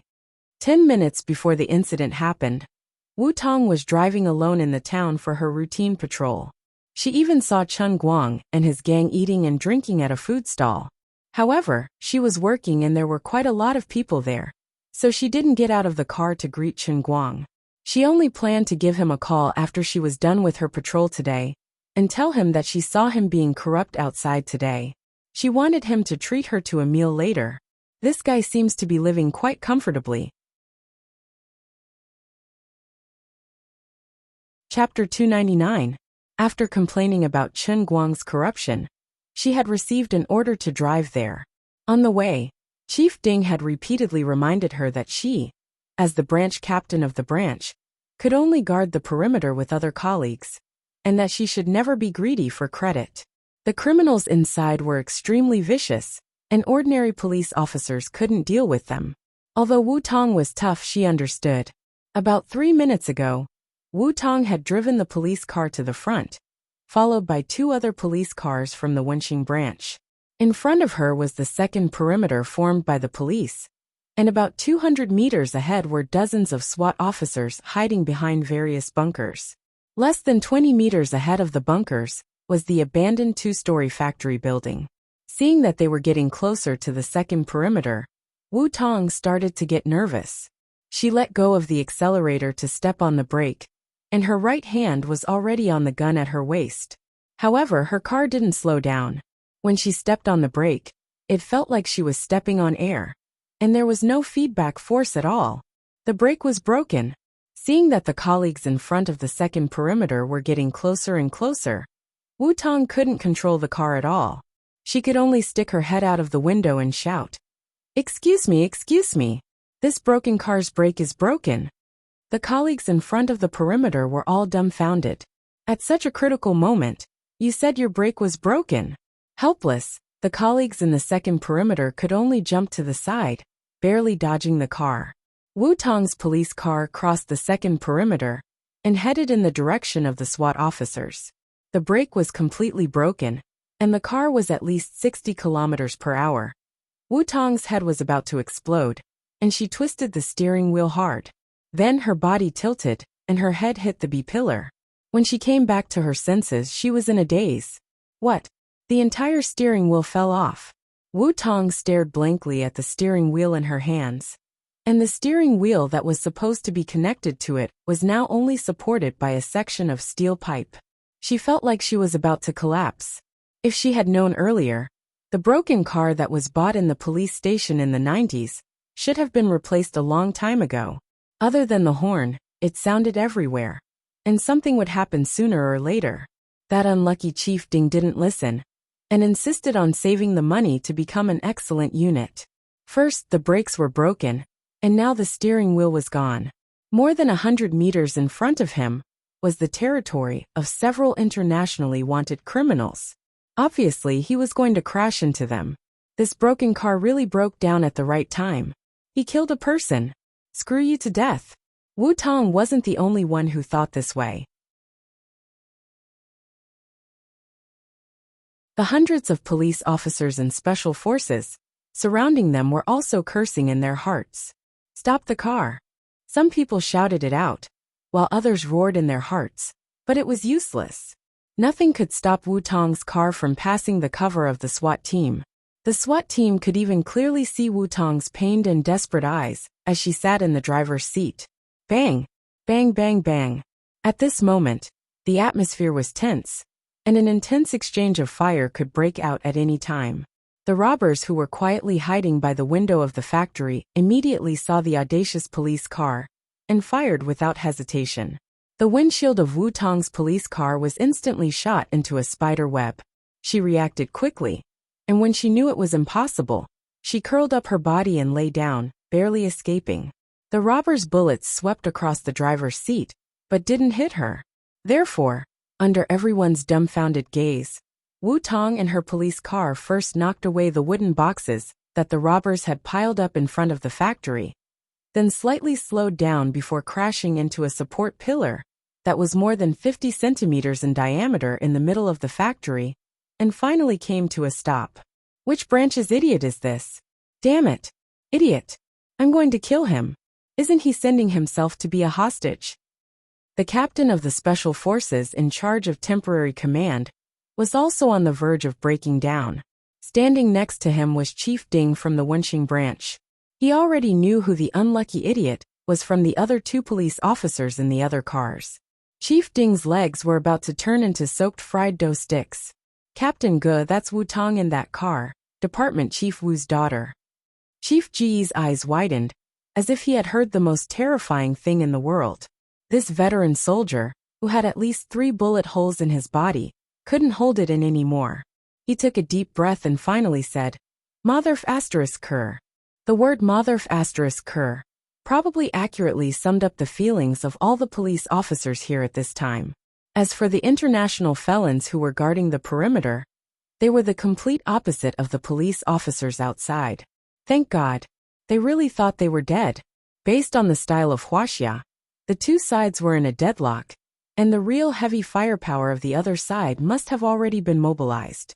They originally thought that they and the others would definitely die under the rocket launched by the helicopter. They didn't expect God to bless them and send them such a big gift. The guardian god of Samaria must have heard my prayers.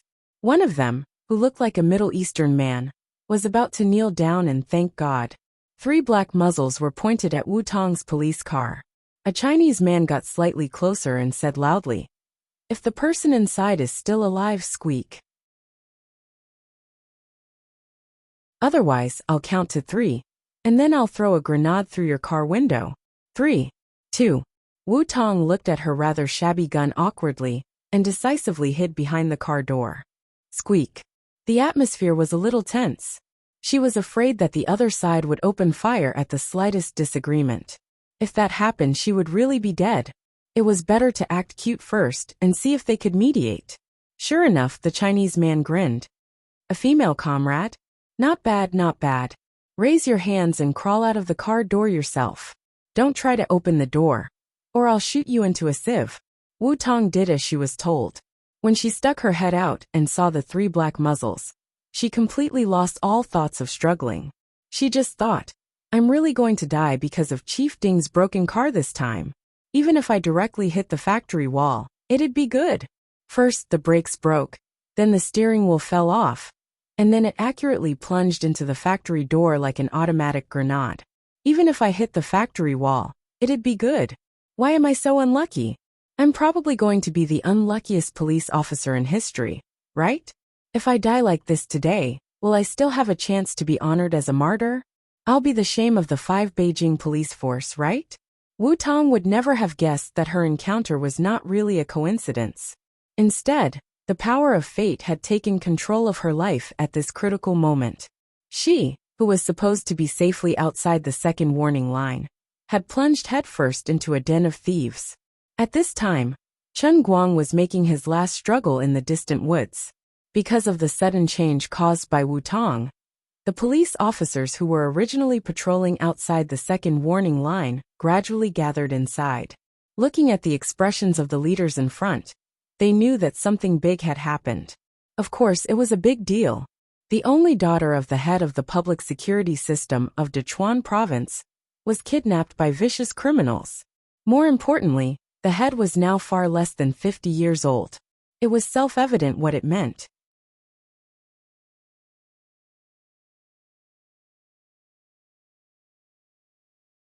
Chapter 300. The situation was already very serious, and now that the descendant of such a big shot was involved, the police officers on the scene were on the verge of breaking down. If Wu Tong died here, it would be useless even if the criminals inside died 10,000 times. Even if all the criminals hiding in the factory were killed, and this serious incident, that was close to a terrorist attack, was perfectly resolved, the fate that awaited the people in charge here today would probably not be good. There were many stories about Wu Shan that were almost legendary and bloody, but everyone knew that Wu Tong was his only family. If he lost Wu Tong as well, who knew how crazy this man, who had the potential to step into the central command, would become? Captain Gu and Chief Ding, the 2 insiders, were well aware of this. The others were only slightly panicking, but the 2 of them only felt great fear in their hearts. The 2 of them turned their heads to look at the abandoned factory in the distance. For a moment, they felt as if the air had become a heavy burden that pressed down on their shoulders. It was so heavy that they could not breathe. Listen up, people outside. We want a helicopter. It's filled with oil. I'll give you 15 minutes, or you'll lose this female comrade forever. Wu Tong was pushed to the window. The other party did not torture her, but her hands were firmly bound.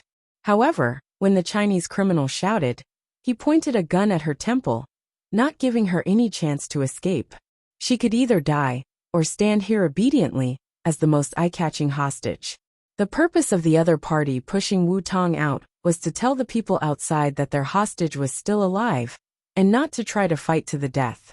Then, before Chief Ding and Captain Gu could answer, Wu Tong was pulled back again, and thrown into a corner, unable to move.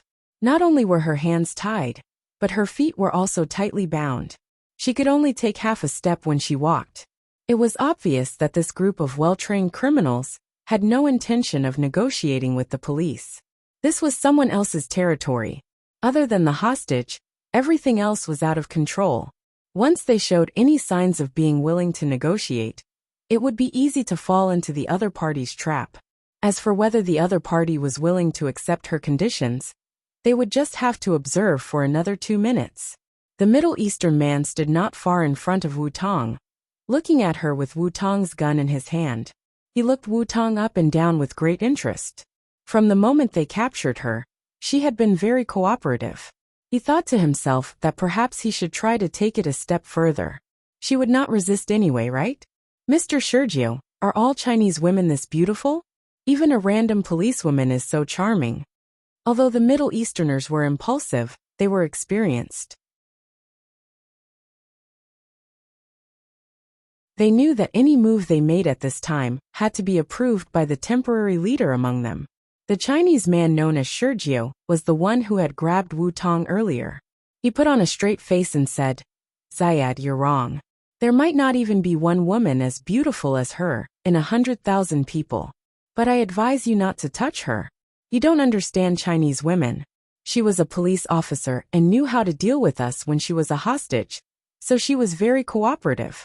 But if you plan to treat her like the women in your hometown, I bet $1 million that there's a 90% chance that she'll fight you to the death."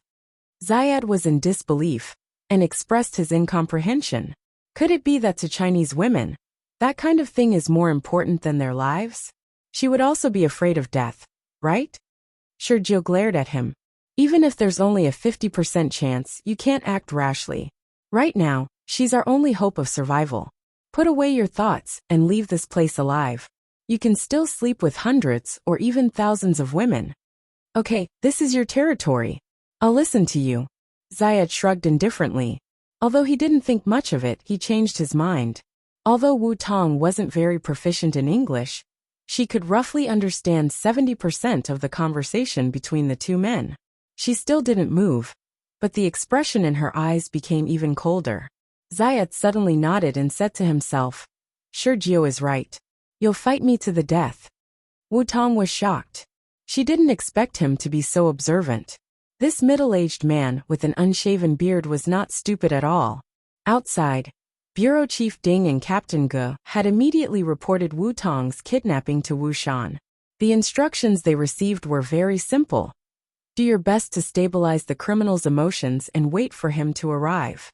In addition, Wu Shan was already on his way here and would arrive in about 20 minutes. Although Captain Ge, Bureau Chief Ding, and even the director of Shuangyue County, who had just arrived, felt that it would be useless for Wu Shan to arrive. He was still the head of the department. His daughter was being held hostage, so his orders were unquestionable. However, the other party only gave him 15 minutes, so they needed to negotiate. The negotiation only lasted for 30 seconds before it broke down.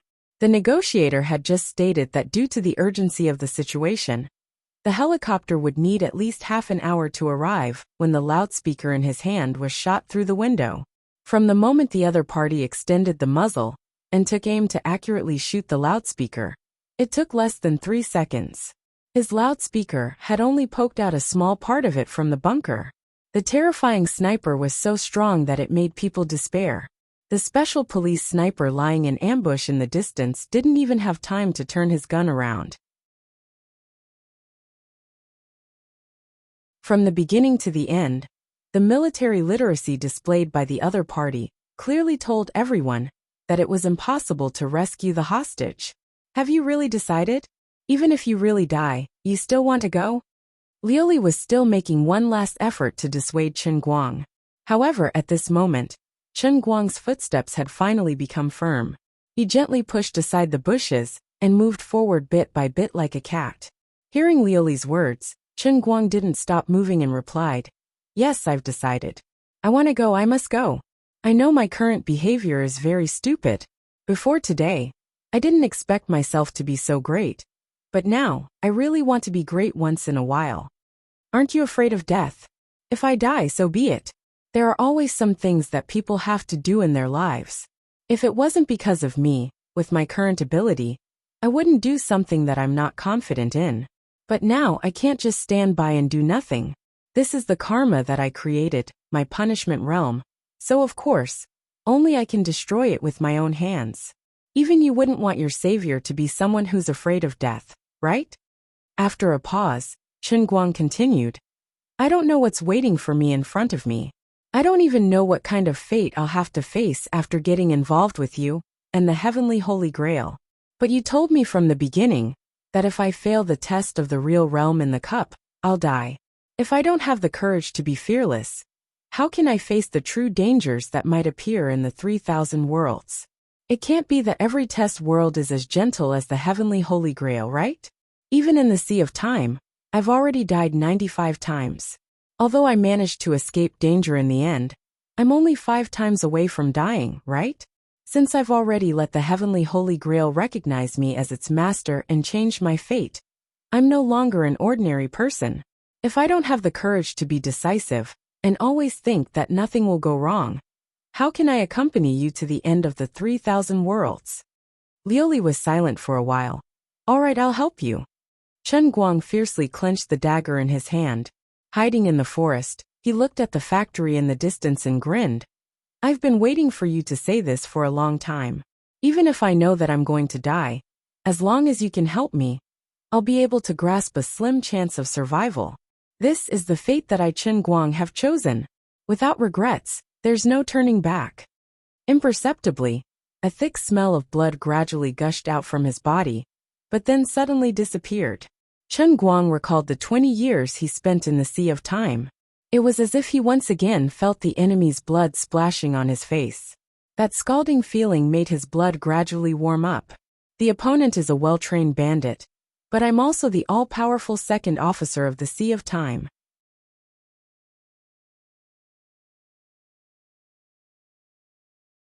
His blood, which had gradually cooled down in real life, began to burn again.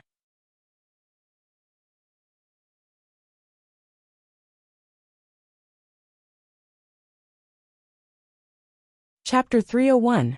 Liuli's help wasn't limited to words alone. About a minute later, when Chen Guang was about to leave the cover of the bushes and expose himself to the eyes of the patrolling police officers, Liuli said, "There's a small river 50 meters to the right from here. Follow the river for about 200 meters, and there's a circular water pipe that's half the height of a person hidden behind the water plants. You can go in directly from there." Liuli's voice sounded extremely tired. "I'm so tired. Just now, this empress used her divine power to scan this entire area. The little stock that I saved up from your statue of Aota, with great difficulty, has been used up again. You're such a useless prodigal. Now, clear your mind and wait for me to enlighten you. Hurry up and don't dawdle." "What prodigal? You're the prodigal woman." Before Chen Guang could say anything, he could only complain in his heart. Then, he felt as if someone had forcefully stuffed something into his brain. After pondering for a while, he was so shocked that his mouth opened wide. What appeared in his mind was a 3D three-dimensional image of the abandoned steel mill in front of him. From the structure of the house to the distribution of the underground drainage pipes, everything was there. It was very similar to the structural modeling commonly used in architecture. After pondering for a while, his mind felt as if he was sitting in front of a computer and looking at a 3D model. This model even had the function of dragging and automatically zooming in and out. What the heck is this 3D printing scanner? It's really too useful. All right, that's all I can do to help you. I can't take it anymore. I'm leaving first. I hope you're still alive when I wake up." After Liuli finished speaking, she completely disappeared without a trace. Chen Guang squeezed the heavenly Holy Grail in his sports bag. He thought to himself that she had indeed helped a lot. Although he only had a dagger at the moment, he could control the situation of the house in front of him, just like when he was running corpses in CS in the past. Especially the complicated underground drainage pipe structure. It was his only breakthrough point. Unlike other production enterprises, the wastewater of the steel mill was mainly cooling water. It had a lot of water, but it had low pollution. Therefore, in the early days, the steel mills almost didn't consider the separation of rainwater and sewage. The rainwater ditch and the wastewater ditch were all put together after coming out from each factory. The huge pipe that Liuli mentioned was the drainage outlet of the entire rolling mill. Behind this outlet was the complicated underground pipe network structure of the entire rolling mill. At this time, it was impossible for Chen Guang to swagger over to the factory in front of the police. People would only think that he was crazy. Therefore, sneaking into the drainage pipe without anyone noticing was his only choice. He crouched down and crawled in the circular drainage pipe. He seemed to be in an awkward situation. However, Chen Guang himself was rejoicing. He thanked the heavens that this broken factory had been out of production for many years. If there was water in this unlucky pipe, that would be awesome. Just as he was thinking about this, He pressed his claws on something sticky. This was definitely not dog poop. Definitely not dog poop. Of course not. Why the F***CK was there a pile of SH**T here? Is this a sign from the heavens that I'm going to be lucky today? What was worse was that Chen Guang didn't know what the situation outside was like. He didn't know how much time he had left, so he could only desperately crawl forward. Thanks to the powerful LED flash of the popcorn 6P, it was really useful at this time. Otherwise, he wouldn't know how many times he would hit his head in this dark drainage pipe. That pile of SH*T just now? That was an auspicious sign from the gods, okay? However, Chen Guang didn't dare to fully release the light from the flash. Instead, he pressed a finger on the light bead, letting only some light pass through his finger. Right now, his only chance of winning was to catch the other party off guard and think of a way to save them in a flash. Once he alerted the enemy in advance, it meant that he would really have to rely on this broken dagger to fight against several armed bandits head-on. The key was that he couldn't save Wu Tong in that way. He would only put himself in danger for no reason. Thinking about the situation, I can probably last for 1 second? Once I make a move, I must hit the target in one shot. There won't be a second chance. On the other hand, there were 8 minutes left before the 15-minute limit given by Sergio. The military's assault helicopter was approaching quickly. They had delayed for a few minutes to dismantle the weapons and equipment on it. They didn't expect that the assault helicopter, which was supposed to deal a fatal blow to the bandits, would become a negotiation tool. Several leaders explained the situation to the troops behind Wu Shan's back. Although the other side was furious, they didn't hesitate to agree to the proposal of temporarily saving Wu Tong's life, even if they had to give up an assault helicopter and let the international criminals go free. The person in charge of the military knew Wu Shan better and could roughly guess his plan.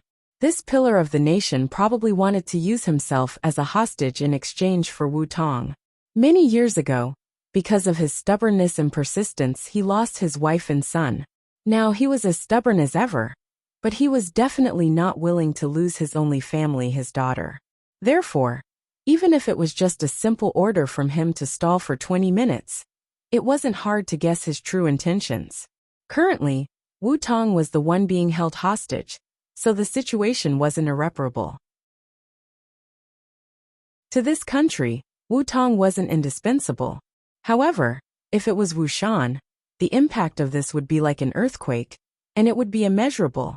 Perhaps Wu Shan wasn't indispensable to the entire country, but to the interest groups that had invested heavily in him for so many years, Wu Shan's life couldn't be lost.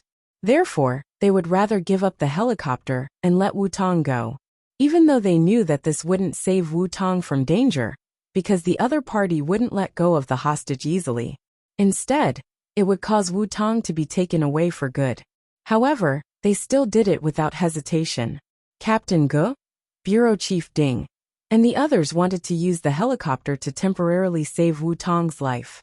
The people from the military agreed so readily, but their thoughts were deeper.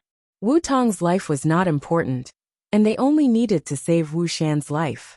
Even though they knew Wu Shan would fly into a rage after this, someone in his position would understand the importance of this sooner or later. Of course, they had a good reason. The other party had given them a time difference of only 15 minutes. If they didn't give up the helicopter with both hands, their daughter would die before they arrived. Then, they could explain it to Wu Shan, who would fly into a rage after this. Unknowingly, Wu Tong's life was given up. Squatting on the ground, Wu Tong peeked at the bandits in the factory from time to time. Looking at the two light spots flying in from afar, she had mixed feelings. She knew the helicopter was coming.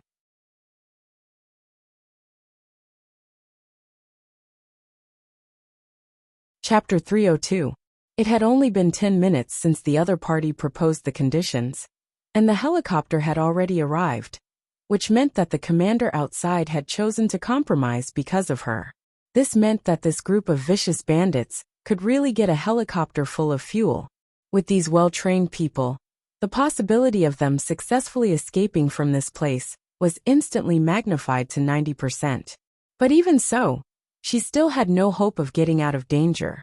They had to guard against the time bomb installed on the helicopter, And they also had to guard against all kinds of means that could bring the helicopter down. Therefore, there was no doubt that she would also be taken on the helicopter. By then, this group of bandits would really be like birds flying in the sky and fish in the sea. The root of all this was because she was extremely unlucky to plunge into the factory, turning an encirclement that should have been in the bag into a rescue with a slim chance of success. Wu Tong thought to herself, no matter how it happened, whether it was luck or not, the fault was ultimately caused by her. Now that the situation has come to this, should I take the initiative to take the responsibility? If I had slowed down earlier and found out that there was a problem with the car's brakes, I wouldn't have crashed into the factory, right? These people are so highly trained in military affairs. If they escape and lurk in the country, how much harm will they cause? These thoughts were churning in Wu Tong's mind. She kind of wanted to give up. If I take the initiative to die, as long as I die, the people outside will no longer have any scruples, and this group of people won't be able to escape, right? But if I have a choice, I really don't want to die. I still have a lot of things to do, and I haven't avenged my mother and brother. As a police officer, the belief of protecting the country and punishing evil was entangled in her heart with the desire to survive of an ordinary person. At the same time, Chen Guang quietly lay in the drainage ditch on the first floor of the factory. Through the cement grill on the drainage ditch, he could even see the back of the white man standing not far away, and he could clearly hear these people's whispered conversation. In order to get here within 4 minutes, Chen Guang had already gone all out. When he was about to reach the bottom of the factory, he turned off his phone and fell into darkness. He could only rely on the 3D map, left by Liuli in his mind, to determine the direction to move forward. Unfortunately, although the 3D map was good, a human sense of distance was not that of a machine. Even though he knew that there was a turn ahead, he could not accurately grasp the distance in the pitch-black darkness. Every time he swerved through the pipes and ditches, he would either end up crashing into a corner, or he would be lucky enough to touch the wall first.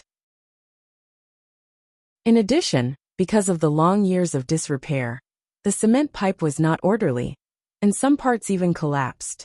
As Chen Guang climbed, he would bump into a sharp corner that suddenly protruded from the top of the pipe. It was all Liuli's fault for disconnecting again. Otherwise, with her following and commanding them, they wouldn't have ended up in such a miserable state. However, Chen Guang also knew that he could not be too harsh on Liuli. He was glad that he had managed to become a great perfection racer god training ground the last time he raced, and got himself a statue of half an alto. Liuli's godly power was able to support him for today's squandering. Otherwise, if he did not have this detailed 3D image in his mind, he really would not have had any chance of winning. In the beginning, the pipe was still fine. It was at least half a person's height, and it was very fast. Then, he entered the rain-polluted ditch in the factory, and the situation began to change. It became a square ditch that was less than 60 centimeters wide and about 50 centimeters high, but at least he could crawl forward. When he approached the last half of the factory, it was completely miserable. It became a ditch that was less than 50 centimeters wide and 40 centimeters high. With Chen Guang's body size, he could only move forward like a caterpillar while lying flat. Fortunately, this small section was less than 15 meters away, and he had to move at least 2 minutes for these 15 meters. Fortunately, he managed to get here in time, even if his head was badly bruised. Chen Guang remembered a sentence he often said when he played games. "My head is very hard." Touching his forehead, which was full of bumps that almost looked like the Buddha, his eyes were filled with tears. It did not feel very hard. The ditch fence that Chen Guang was hiding in was located in a corner. There was no light at all, but he could quietly lift his head and look out through the gap. 1, 2, 3, 4. There were 4 bandits on the first floor of the factory. Maybe there were people guarding the second floor, but Chen Guang did not know the number. These bandits looked like they were super good at fighting. Logically speaking, he wanted to just lie in the sewer and pretend to be a zombie. In another corner, he only saw Wu Tong squatting in the corner. Her hands and feet were tied, but fortunately, her clothes and hair were not messed up. It seemed that she had not suffered any real pain so far. At that moment, The white man standing in front of him turned around.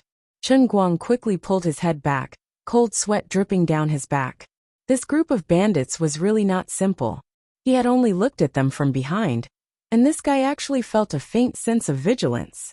The white man turned around and frowned slightly. He whispered to himself, "What the hell? What's going on?" He slightly tightened his grip on the AAC Honey Badger assault rifle and took 2 steps toward the corner where the sewer fence was, intending to see what was going on. Hearing the sound of the man's leather boots on the ground getting closer and closer, Chen Guang quickly twisted his body and retreated into the depths of the ditch. If this bastard opened the fence, he would be able to see him lying there, unable to move. He was dead. If that really happened, could he tell him a joke and let him go? For example, could he reluctantly stretch out his right hand and say, "Hey"? It was already difficult to crawl forward in this narrow sewer, and it was even more difficult to shrink back now. He could not move too much. The sound of leather boots was getting closer and closer, as if they were right in front of him. Chen Guang broke out in a cold sweat. "Wash the motor." At that moment, the sound of the helicopter's propellers was getting closer. The bandits who had been hiding behind cover finally knew that the helicopter was coming. "It seems that we picked up an amazing hostage. I gave them 15 minutes, and the helicopter arrived in just 10 minutes. Sergio laughed heartily as he walked toward the corner where the white man was hiding. He then instructed, "Velen, go upstairs and take a look. I'll get them to park the helicopter behind this house. We need a safe escape route." The Velen that Sergio was calling out to was the white man who was about to head to the corner. When he heard that the helicopter had arrived, Velen heaved a sigh of relief. He tossed aside the indistinct feeling of discomfort and replied, "No problem." He then walked up the stairs. Chen Guang let out a long sigh of relief. The old man was, after all, a man who was truly blessed by the gods. At the critical moment, he had managed to escape by the skin of his teeth. Logically speaking, my poisonous healer is a little powerful. That brother named Velen had already shifted to where I was, but I was still able to heal him back? Old Immortal Su Dong's magic power was boundless. Full.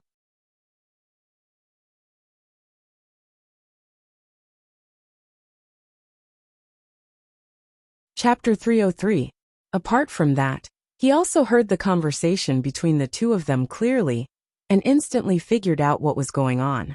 He knew that the helicopter was the product of the negotiation between the two parties, and he instantly deduced the safe escape route that the bandits wanted. He also deduced that the other party would definitely use that route to head to the open space behind the factory, where the helicopter could land. As an outsider, it was impossible for him to get any help from the police or the military. In fact, they didn't even know that there was a daring person on their side, who had quietly sneaked a few meters away from the bandits. With just a dagger, if he wanted to rescue someone from the hands of the armed bandits, he would have to use an unorthodox method. He would have to play his cards out of the box and use his understanding of the terrain to the fullest. The 3D model that Luli had forcefully stuffed into his head flashed through his mind in an instant. Combined with the opponent's movements that he had speculated, a crazy plan that had a high chance of success rose from the bottom of his heart. His chance had appeared. Sometimes, people's wisdom was forced out of them. Chen Guang praised himself as he retreated into the depths of the gutter. "I'm really smart." He was almost fascinated by his ingenious idea. "Why am I so *king talented? My brilliance can light up the night sky." On the other side, Wu Shan was roaring angrily into the phone. "Didn't I tell you to wait for me? What's the deal with the helicopter?" Wu Shan was furious at the decision made by the temporary commanders on this side without authorization. However, they bit the bullet and insisted on the other party's conditions. In turn, they pushed the order to send the helicopter to the military, even though everyone knew that handing over the helicopter might not be enough to save Wu Tong, and that the other party might not dare to kill Wu Tong on the spot if the time was delayed for more than 15 minutes. No one dared to take the risk. The military's quick response seemed to be deliberately timed to send the group of bandits and Wu Tong away before Wu Shan arrived, not giving Wu Shan a chance to walk right into the trap. "Little girl, get up. Thanks to you we can leave this place. Even if I'm an atheist, I have to thank the gods for sending such a perfect hostage like you. Sergio walked in front of Wu Tong and tried to pull her up. Wu Tong stood up with her back against the pillar. She spat at Sergio and hit his face. She decided to provoke the man. She gave up. Wu Tong felt that if the other party really left safely in the helicopter, the fate that awaited her would definitely not be good. Instead of that, she might as well be a glorious martyr. Unexpectedly, when Sergio's face was covered with spit, he merely smiled coldly and wiped the spit off his face. He was not angry at all. Are you seeking death? Little girl, calm down, don't be impulsive. Once we're safe, we'll let you go. I promise I won't touch a single hair on your body. Because of you, the military directly sent an armed helicopter. You don't have to explain yourself. I can guess that your identity is really not ordinary. I'm not stupid. I know the consequences of killing you. We didn't come to Wuxia to become enemies with the Wuxia military. We have other work to do. It's all because of that idiot Velen's mistake that things ended up like this. Let us leave peacefully, and everyone will be happy. Your death won't do us any good. I know better than you how terrifying an enraged Wuxia army is. Wu Tong's eyes lit up. Really? Sometimes human nature was really fragile. Even if she was seeking death just a moment ago, when the hope of survival was placed in front of her, Wu Tong's heart immediately loosened. Sergio smiled again. Of course. You can only choose to believe me, right? Put away your senseless sense of justice and cooperate. This will be good for everyone. We really don't want to go against the Wuxia government. We don't intend to start a massacre on this great land. Everything that happened today was just a bad accident. Wu Tong subconsciously felt that Sergio was lying to her. Even though he looked sincere, every word he said seemed like a lie. Wu Tong understood the logic, but there was a tiny possibility that she hoped that what he said was true. She had imagined herself as a police officer, becoming a martyr, in a certain operation countless times. However, the sudden death in a confrontation, and the anxiety she felt after becoming a hostage were completely different. Once again, she decided to compromise. She would not give up hope of survival until the very last moment. After being pushed to the front of the crowd, Wu Tong staggered forward. Sigh. She used to think that she was an indomitable tough woman, but now she was no different from an ordinary woman. How she wished that a godlike man would descend from the sky and save her from this group of demons. After thinking about it, could anyone in this world save her unscathed in such a situation? Kill 7 such terrifying bandits in an instant, and not give them a chance to shoot me? Was that even possible? The Wuxia man named Sergio was paying full attention to the situation around him. The other 6 bandits of different skin colors were also on high alert. A total of 7 people were all hunched over. Their bodies were stretched taut like cheetahs ready to pounce. The helicopter had completely stopped over there, and the soldiers on the plane had long been evacuated. At the request of Sergio and the others, all the police officers and soldiers moved to the front of the abandoned factory, completely abandoning the encirclement. On the surface, it looked like a broad road from here all the way to the helicopter. The hope of escaping was close at hand. Sergio and the others did not want any accidents to happen, so they were still very cautious. At this time, they were in a small alley that extended from the back door of the abandoned factory. On one side of the alley was another row of houses in the L-shaped factory. However, only half of the brick wall had collapsed. On the other side was a wall that had also collapsed. Using the buildings on both sides as cover, this group of internationally notorious bandits quickly moved forward. The helicopter was quietly parked in the open space about 20 meters in front of the alley. In the eyes of Sergio and the others, she was as beautiful as a goddess who had taken off her clothes and was waiting to be touched. Seeing that they were getting closer and closer to the exit of the alley, Sergio raised his hand and motioned for everyone to stop. Then he said, Zayed, go ahead and have a look. Use your sensitive nose to sniff for the smell of snipers. The Middle Eastern man who was called rolled his eyes. Sergio, when we get out of here, I will bite you to death with my bull terrier. Although he said that, he still obeyed the order and scurried forward with quick steps.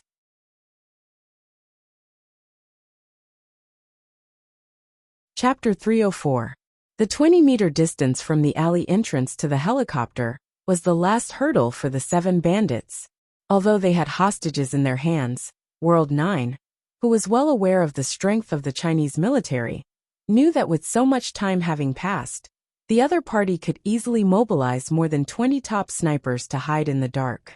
If the 7 of them suddenly appeared in the open area, it was entirely possible that they would be killed at the same time. The Chinese soldiers, who had won the International Special Forces tournament for several years in a row, could really do it. At that time, they would become the 7 beautiful flowers of blood embellished on the Chinese military's achievements. Therefore, it was better to be safe than sorry. He let Zayed check out the situation first. He had an extraordinarily keen intuition when it came to snipers lurking in the dark. Zayed's movements were soft and agile. Like a civet, he darted through the alleyway, silent yet extremely fast. He elegantly twisted his body, brushing past the collapsed bricks and cement pillars. His toes gently touched the cement cover of a sewer catchment well, and he continued moving forward. When he landed, the cement cover shook a little, but it did not affect the balance of a top sniper like him. When he reached the entrance of the alley, Zayed looked around for a long time before quickly running back. This time, however, when he passed through the sewer catchment well, his clothes were grazed by a steel bar protruding from the cement pillar, causing a tear to appear. Zayed stood on the cement cover and glared fiercely at the steel bar before stomping his feet. "Damn it! How dare you break my prince's signature combat uniform? When I come back, I will make that stupid steel bar of yours into a pendant around my neck." World 9 and the others. "Guys, there is no sniper in front. I swear by my 15 years as an instructor. Also, guess what I saw? Waiting for us outside is AZ-10. I can't believe my eyes." Zayed's words made everyone excited, and they could not help but fall into ecstasy. World 9 also found it hard to believe. "Don't joke around. We just want a helicopter. There's no need for them to send us such good equipment, right?" Zayed laughed. "God knows what's going on. Maybe they can only mobilize this type of armed helicopter within 15 minutes? On the other side, Wuxian was clutching his cell phone tightly. The voice of the man on the other end of the phone made him furious, but there was nothing he could do. He said, "Wuxian, we gave away AZ-10. Wuxian roared angrily. "You know who he is. If you insist on letting them go, you will be court-martialed." The person on the other side of the phone grunted. "I understand. That's why I hit 16 remote-controlled bombs on the helicopter. My finger has been on the switch all this time. I'm just waiting for you to say the word. Either press the button, or I'll be court-martialed." If they were allowed to leave safely, Wu Tong's chances of survival might be 10%. "You and I are brothers. I'm willing to go to court for this 10% chance of my niece surviving." Wuxian held his breath. He didn't expect the other party to be so determined. I don't know. I don't know what to do." Wuxian had never hesitated when making a decision in his life, but at this moment, he couldn't make up his mind. "I know Wu Tong is important to you, but you are more important to us. We will not allow you to throw away your life. No matter how angry you are, it will be meaningless. You just need to tell me your decision. I will respect all your decisions.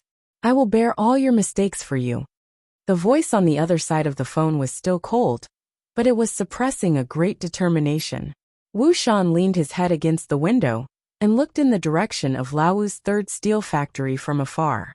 He knew that as long as he said the word, the night sky would soon burst into a blood-red firework that could pierce through the darkness. Any of the remote-controlled bombs could destroy the helicopter in an instant. The power of 16 bombs exploding at the same time could destroy everything, turning the helicopter into molten iron in an instant. But when the time came, his daughter would also be on the helicopter. "After the helicopter takes off, press the button." When Wuxian said this, it seemed as if he had used up all the strength in his body.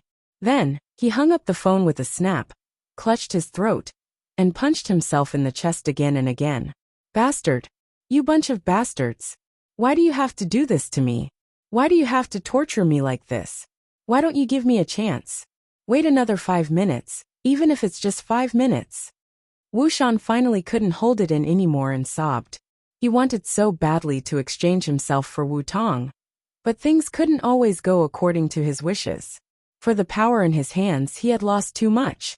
Now he even had to give up the last bit of hope. Just as the person on the phone said, even if the other party really took Wu Tong away safely, when they were out of danger, what awaited his daughter was almost certain death. Wu Tong's chance of survival was at most 10%. He really couldn't let the person on the other side of the phone go to the military court for this slim chance. The price was too heavy. When he really weighed the pros and cons of this matter in his heart, he knew why Wu Tong still refused to forgive him. So his daughter's life can also be weighed? Shouldn't I do my best even if there's only a 1 in a million chance? Am I really going to calculate that ridiculous percentage? I really am a pathetic politician. Wu Tong was right. I really don't deserve to have a family. I don't deserve to be a husband, much less a father. I'm just a pathetic tool, a tool controlled by my own and others' desire for power. Why don't you let me die? Bastard. All bastards. I'm also a bastard. Wuxian slammed his head against the bulletproof glass, the loud sound almost causing the driver in front to lose control. Wuxian himself was also dizzy from the impact. At this time, there was another dizzy person who was cursing someone in his head for being a bastard. This person was none other than Master Guang, who was as quick-witted as Zhuge Liang. Zhuge Liang used his brain to emerge victorious in every battle. Chen Guang previously thought that he was just as quick-witted. Now he was indeed about to use his brain to achieve his goal. But Chen Guang only wanted to roar at the sky. I said use my brain, not just my head like this. This kind of usage had nothing to do with one's brain. That bastard Zayad, I'll remember you. If I get the chance, I'll definitely cut you into pieces. You must have been a broken-winged angel who had a grudge against me in your past life. Emma, my head is so dizzy, I'm about to faint. That's right. There was indeed a ghost under the concrete cover that Zayad had stepped on earlier.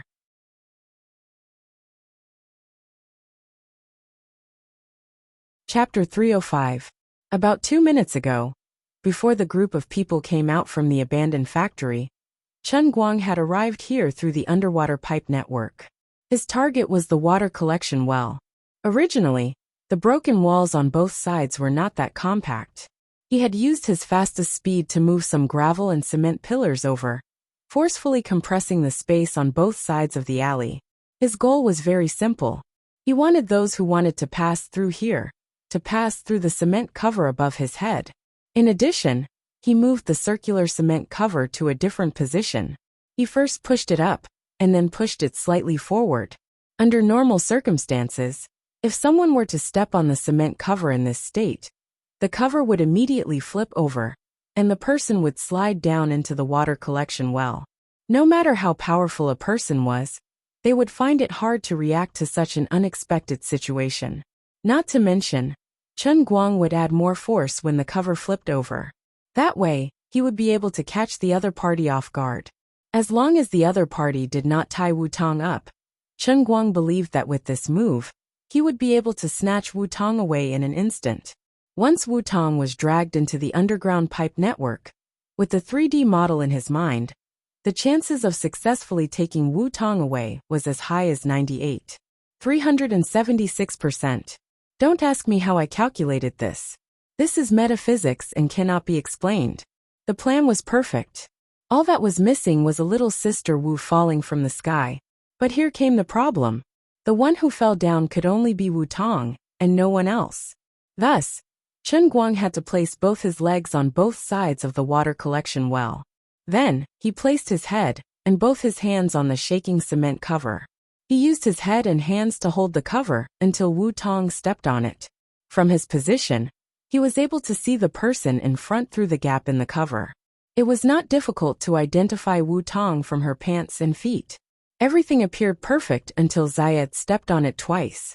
The first time, Chen Guang easily held on. However, the sudden impact caused him to be pressed down hard. The hard cement cover slammed into his head, causing pain. Thankfully, He had transformed into a Buddha Knight in advance and accumulated enough bumps on his head. Disregarding everything else, the bumps on his head gave him the ability to resist the impact. It was as if he was wearing a safety helmet. There was a bump on his head, but he didn't panic. It was not until Zayed stepped on him for the second time that Chen Guang was still feeling smug in his heart. Then he was brutally hit in the head. It was one thing for this damned Middle Eastern bastard to stand on it, but this bastard actually stomped on it. This kick dealt a critical blow to Chen Guang, who nearly fainted from the impact. Monstrous hatred surged in his heart, and he bit the dagger so hard that it almost broke. Even in their wildest dreams, Sergio and the others would never have imagined that someone would be able to sneak up on them under their noses. Not only that, the person would have heard their every move clearly and waited here in advance. At this moment, they were mesmerized by the Z-tin in front of them, and their guard was at its lowest. Guys, let's go. Leave this place. Sergio fiercely pushed Wu Tong forward as he spoke. He couldn't help but smile. Wu Tong was pushed forward by Sergio. However, her feet were tied up and she could not move forward. She staggered slightly and nearly fell. Wu Tong bit her lips. She was also stunned by the Z-10.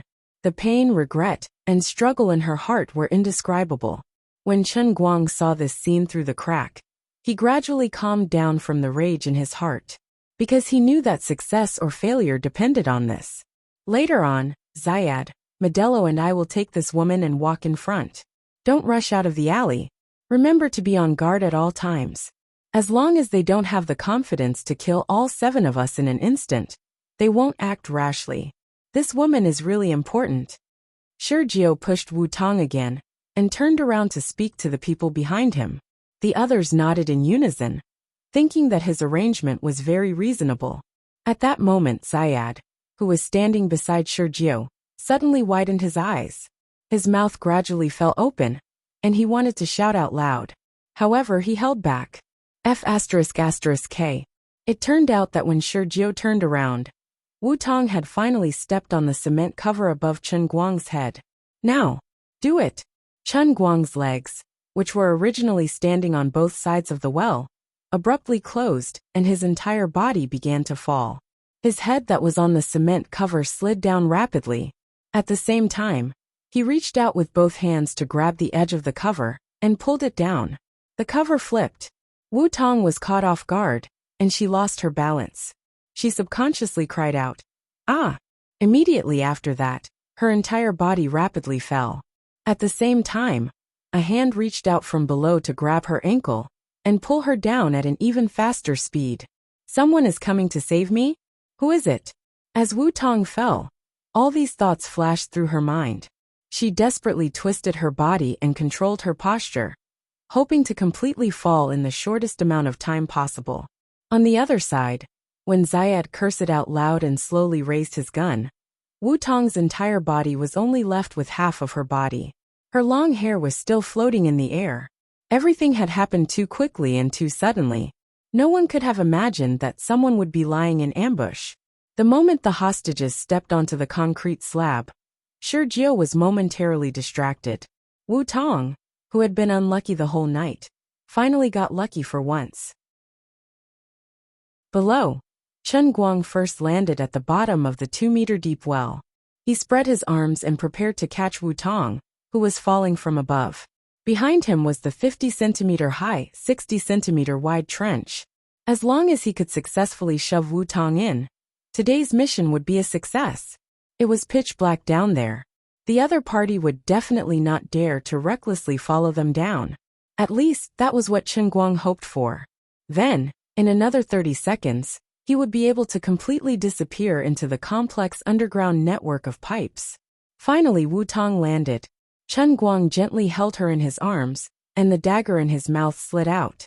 With lightning speed, he cut the rope binding her hands. However, it did not hurt her skin at all. Immediately after that, Chen Guang grabbed her by the buttocks and pushed her into the trench behind him. When she was inside, he whispered, "Hurry up and go." Then Chen Guang shrunk his neck, turned around and dove into the trench. Then, he used the dagger to cut the rope binding her legs. The entire set of movements was as smooth as flowing water. The dagger was so nimble that it became his extra fingers.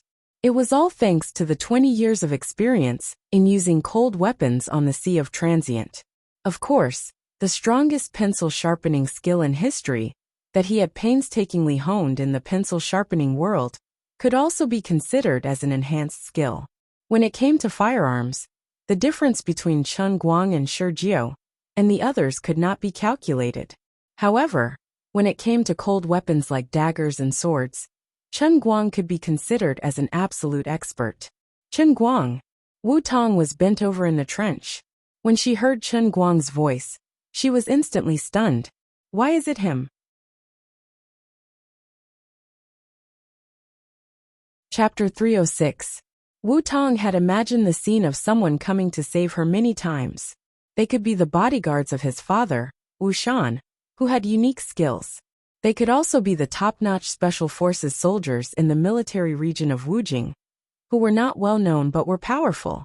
They could also be their colleagues in the special police force, who were not afraid of death. Of course, she knew that these ideas were fantasies. The other party was too strong, and the time left for her people to rescue her was too short. No one could quietly appear here without them noticing.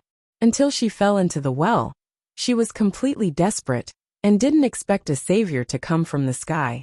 But the savior did come.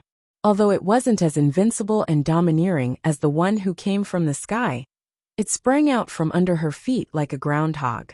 Although it wasn't handsome enough, it was really sudden and effective. But why was it the younger brother who was still angry with her in the afternoon? Wasn't he a college student? Wu Tong really couldn't figure it out, so she was in a daze. Seeing that she didn't move, Chen Guang was anxious. He pushed her round buttocks from behind and squeezed himself into the gutter. Crawl forward. Wu Tong immediately came back to her senses. She would ask him after they escaped. Now was not the time to think about it. She rushed forward. Chen Guang's lips, which were biting the dagger, curled up slightly. He crawled forward and hid his whole body under the gutter. At this time, Chen Guang couldn't help but feel proud. It was really a safe move. The group of grandsons above wouldn't dare to jump down without knowing the situation. Then, he heard a crack behind him, as if something had fallen and smashed into the sole of his foot. Chen Guang bent his neck and looked back. He felt bad. Under the dim moonlight that leaked through the well, he could vaguely see what was lying quietly behind his anus. Damn it!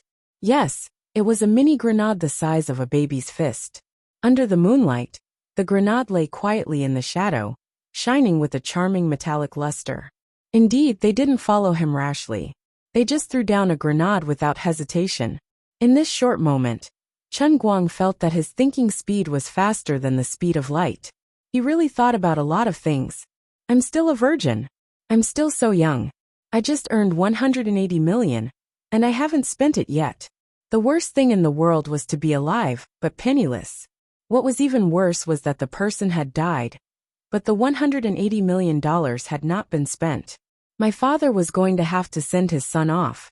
I didn't become a real rich second generation, nor was I a rich first generation. However, I left my parents a huge inheritance that they wouldn't be able to spend in a few lifetimes. Just thinking about it made him feel miserable. Also, if the grenade were to explode at such a close distance, wouldn't this daisy that I've kept for 20 years blossom? I was an indisputably straight man before I died. But when I died, I became a gay man. The fate of life was truly indescribable in a few words. Also, if I spread out my body, would I be able to block the impact of the grenade's explosion? Wu Tong would be able to survive, right? A saint like me will definitely be able to reincarnate well in my next life, right? Wait, block the impact of the explosion?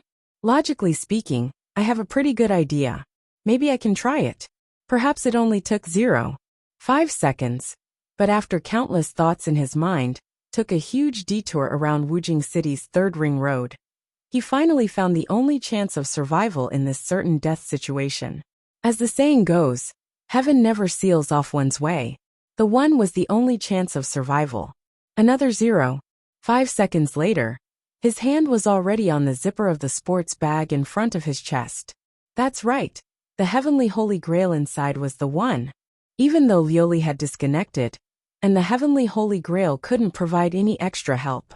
However, it was very sturdy. Chen Guang felt that he had never moved so fast before.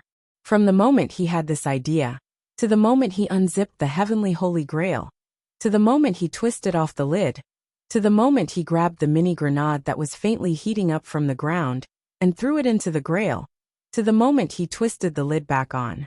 From start to finish, it only took about 5 seconds. Boom! Just as the lid was tightened, a dazzling light shot out from the grail, almost blinding his eyes. At the same time, there was a deafening sound that almost deafened his ears.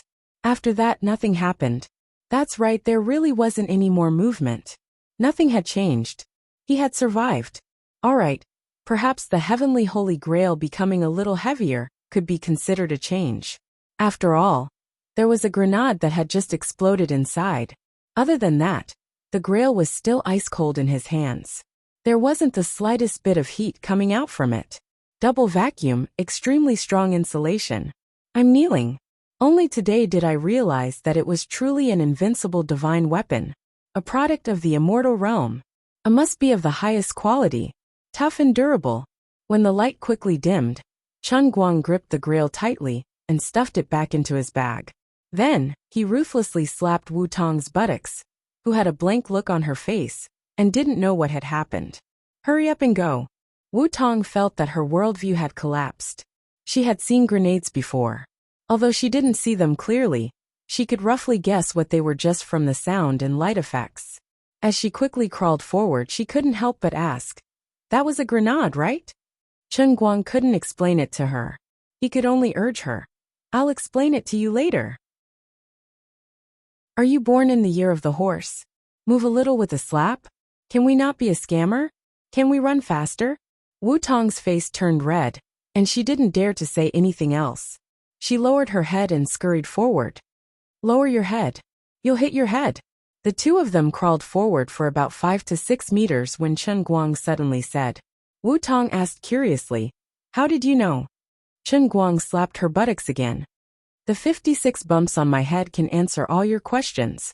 At that moment, Wu Tong was not the only one who was shocked. Even Sergio and the others who were standing at the well were completely dumbfounded. The most important hostage had escaped like a rat right under their noses. Zayad, who was the first to notice this, had only considered it for less than 3 seconds before making a decision. He quickly removed the grenade from his waist, pulled the fuse and tossed it into the well. "I'll blow you up," Zayad roared angrily. Sergio didn't even have time to stop him. He cursed, "Zayad, you idiot." Then, the 7 of them quickly retreated and fell to the ground. Zayad's mini grenade was a fortified version that he had meticulously made himself. Its power was extraordinary. There was no need for the others to point it out. Zayad knew that he had done something stupid. Although he had managed to kill the woman and the person who rescued her, which was quite satisfying, the loss outweighed the gain. Losing the hostage meant that they would no longer be able to safely cross the 20-meter gap to reach the helicopter. Since the other party could appear from the sewers, it meant that there was a way out from here.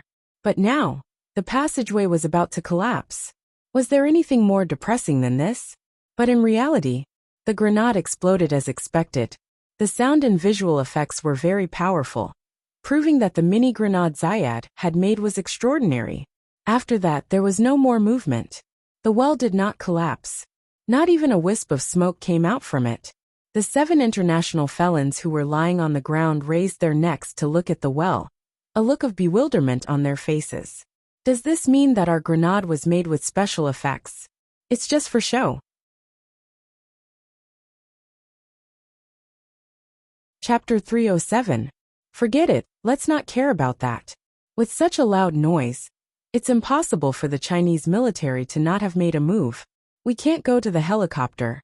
Without a hostage, even if we get on the helicopter, we will definitely be killed by the explosion. Sergio said loudly. Mr. Sergio, what should we do? The muscular black man Modelo, who had been silent all this while, asked in a low muffled voice. Go after them. Since they've snuck over here, we can definitely follow them from below and escape to the outside. Sergio said resolutely. Beside him, Velen muttered. But no one can guarantee how many people are waiting for us at the exit of the sewers. On the other side, Modelo had already lifted the cement cover and jumped down. Sergio snorted. That's why we have to move fast. As long as we catch that woman again, even if there are people waiting for us outside, the situation won't be any worse than it is now. Sure. On the other side, Zayed also jumped down with Modelo. He was really curious as to why there was no reaction from below, even though his grenade had clearly exploded. The 7 bandits made a prompt decision, and one by one they scurried downwards. Waylon, who was the last to fall, was more vigilant. He pulled the well's cover over and covered it tightly. He said to Sergio, who was in front of him, I have a feeling that there's only one person on the other side.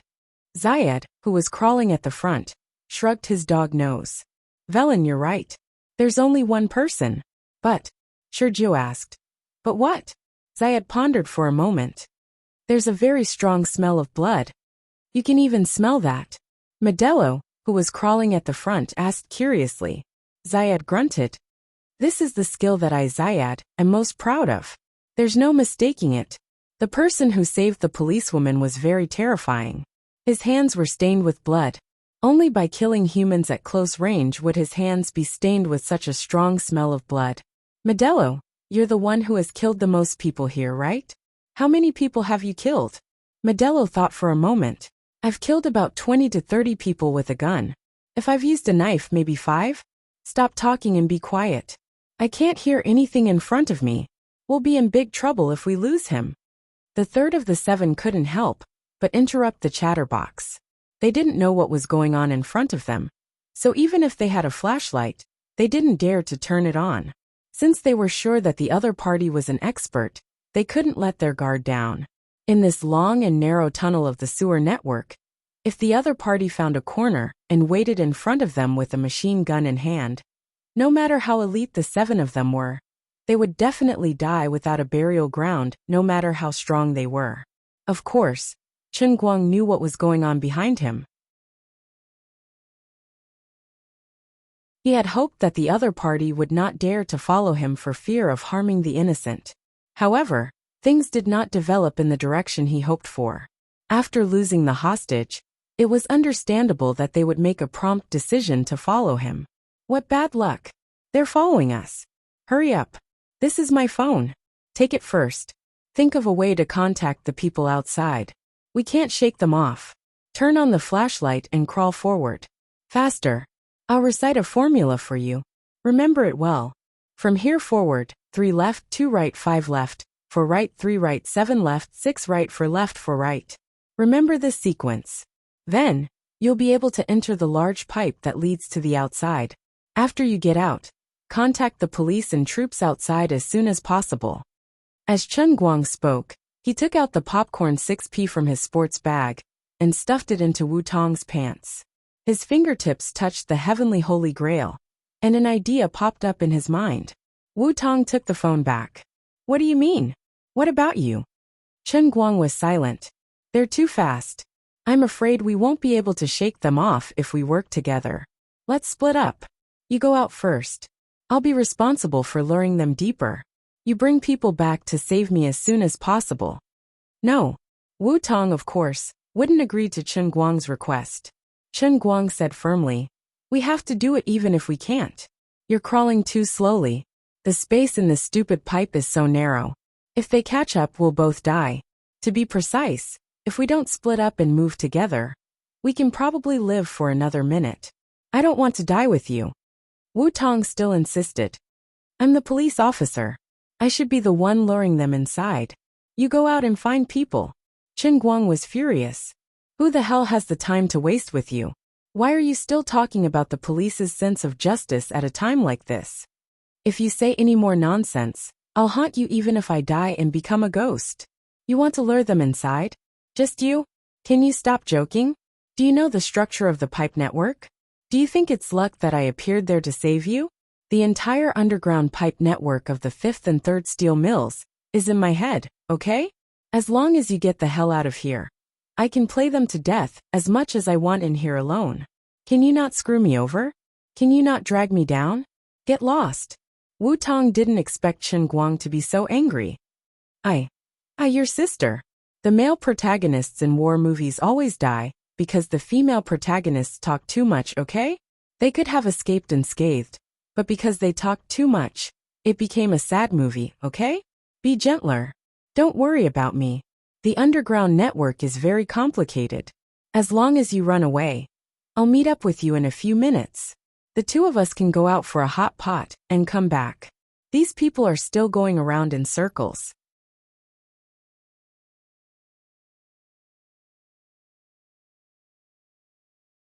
Chapter 308. Fortunately, the 3D map in Chen Guang's mind was obtained in real time.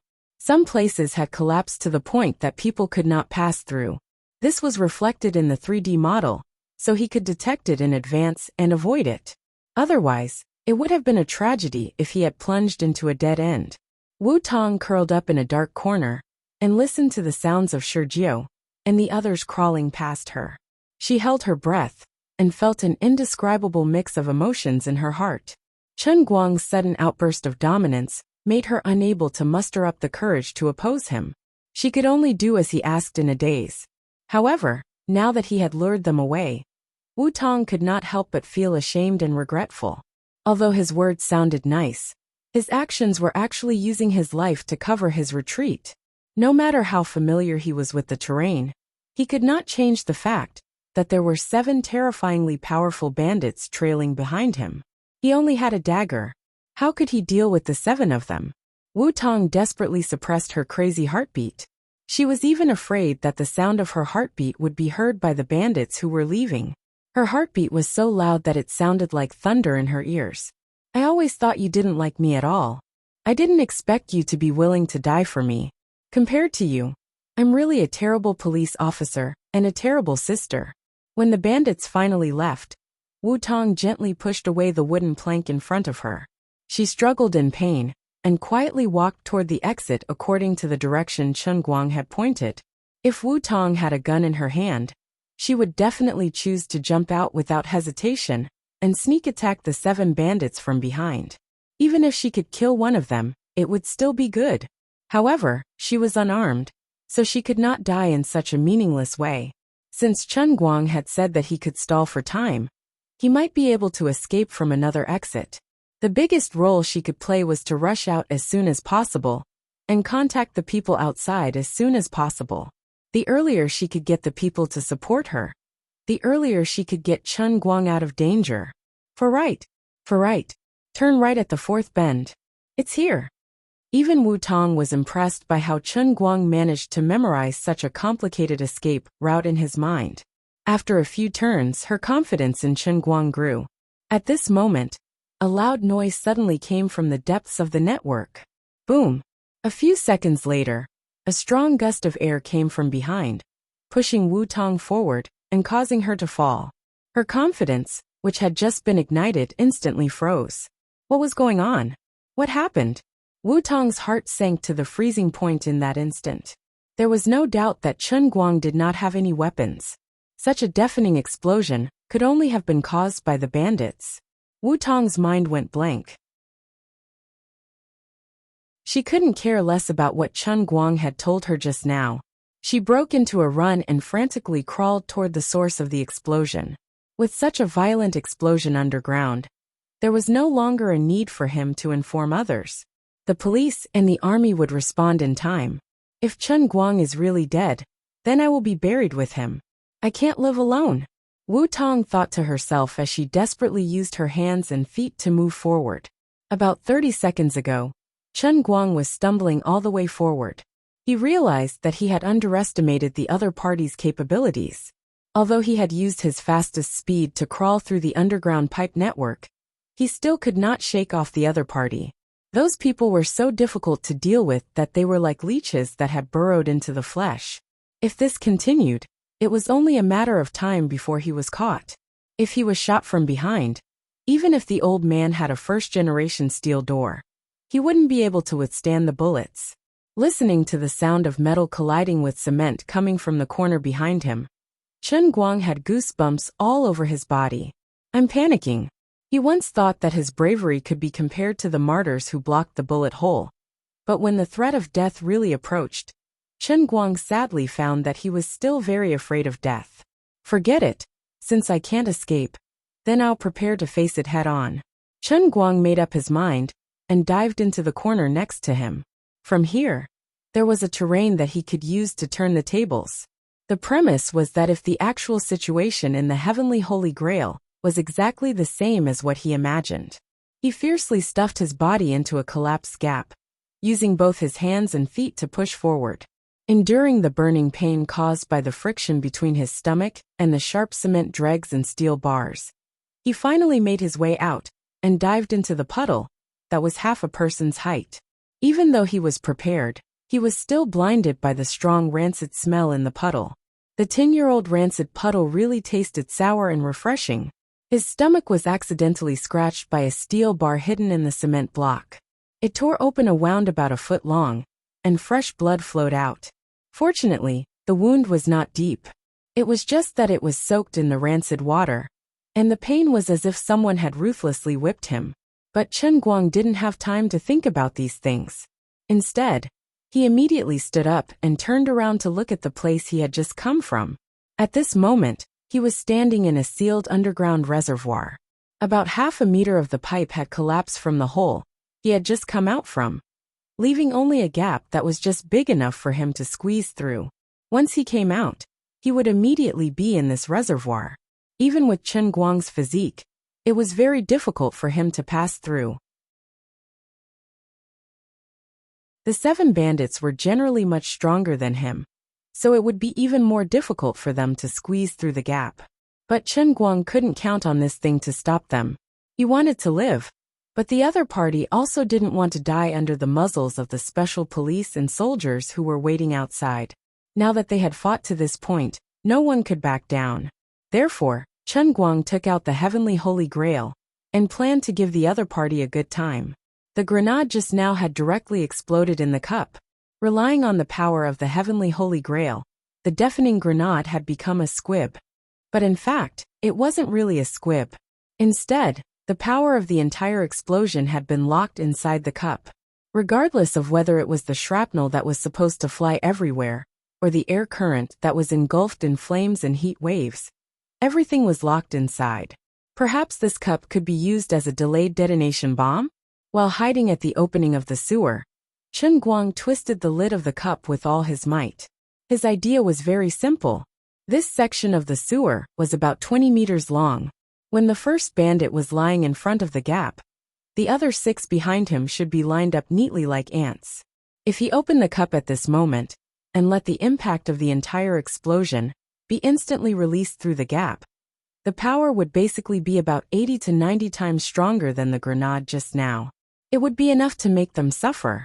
In Morong Fu's words, this was called giving them a taste of their own medicine.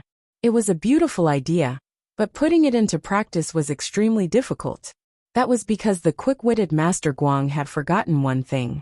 The F*King lid couldn't be opened at all. The air pressure in the cup was about to break through the sky, and the lid was so tight that it seemed as if it had grown from it. It wasn't something that a human could handle. Kacha! Just as he was about to turn into a Spartan, a large black hand suddenly stretched out from the gap and slapped the ground. The sound was like a death knell. Lioli, save me. I'm really going to die. Your savior is going to die.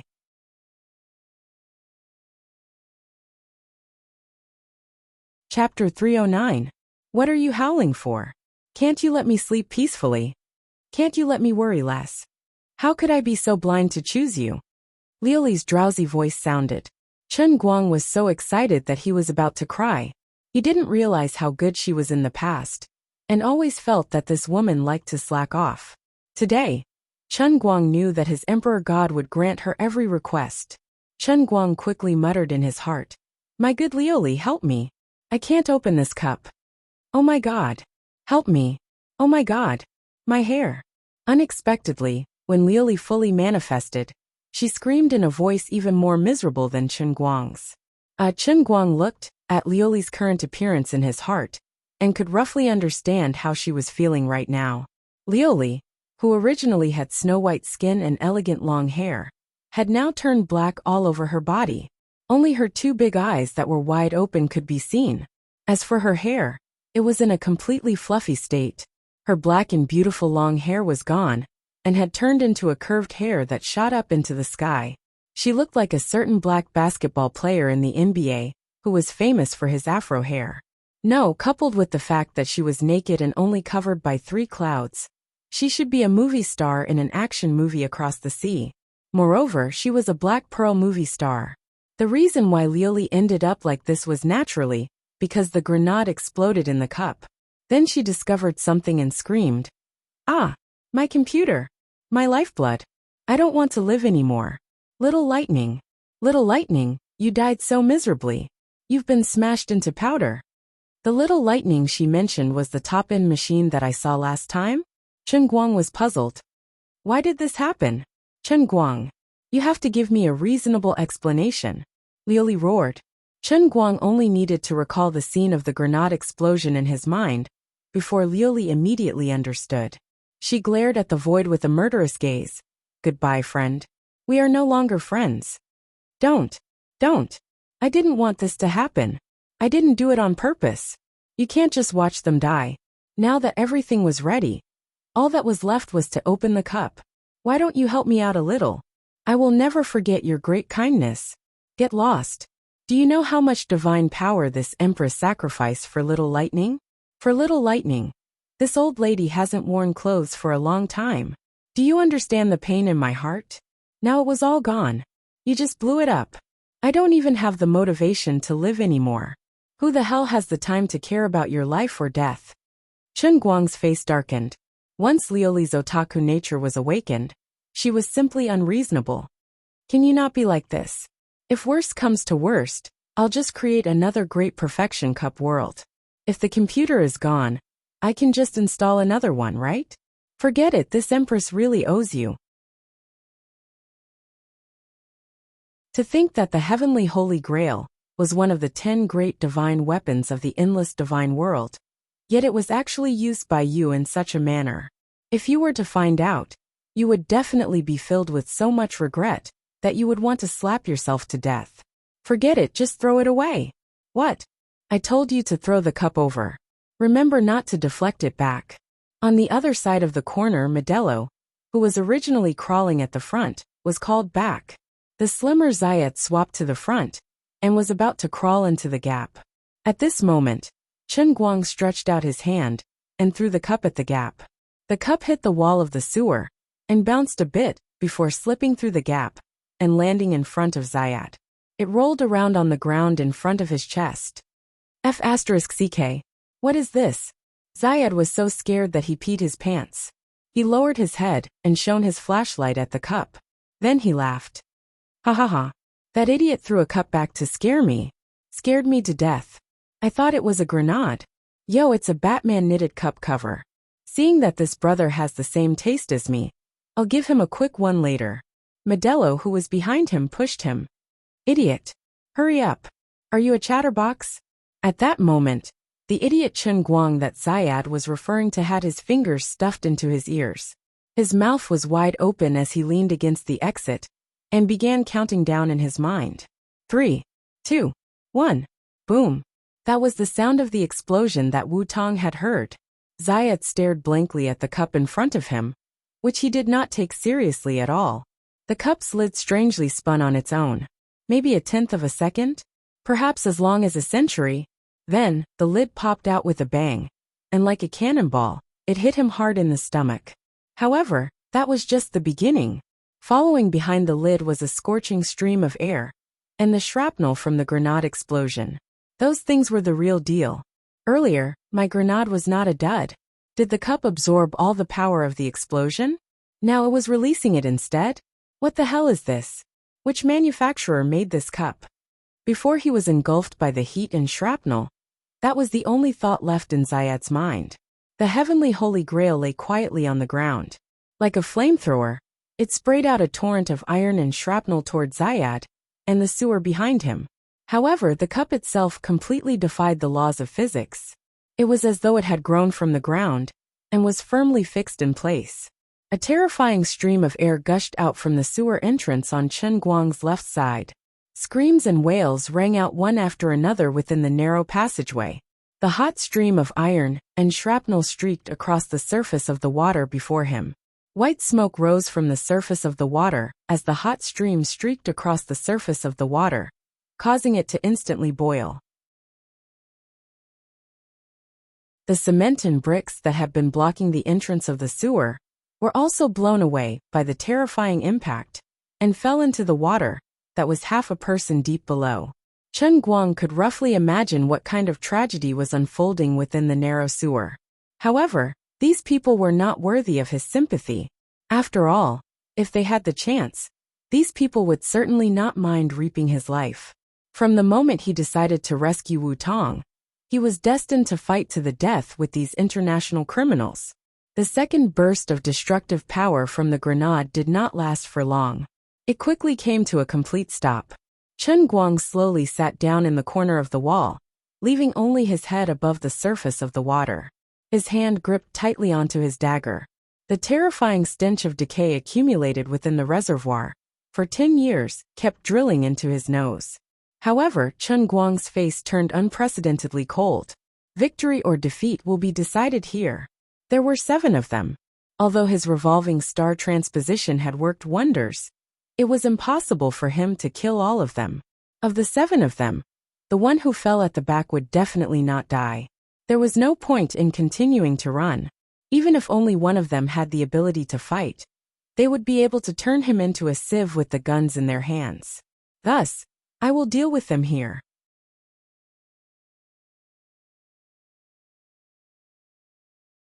Chapter 310. There was no longer any movement from Azure.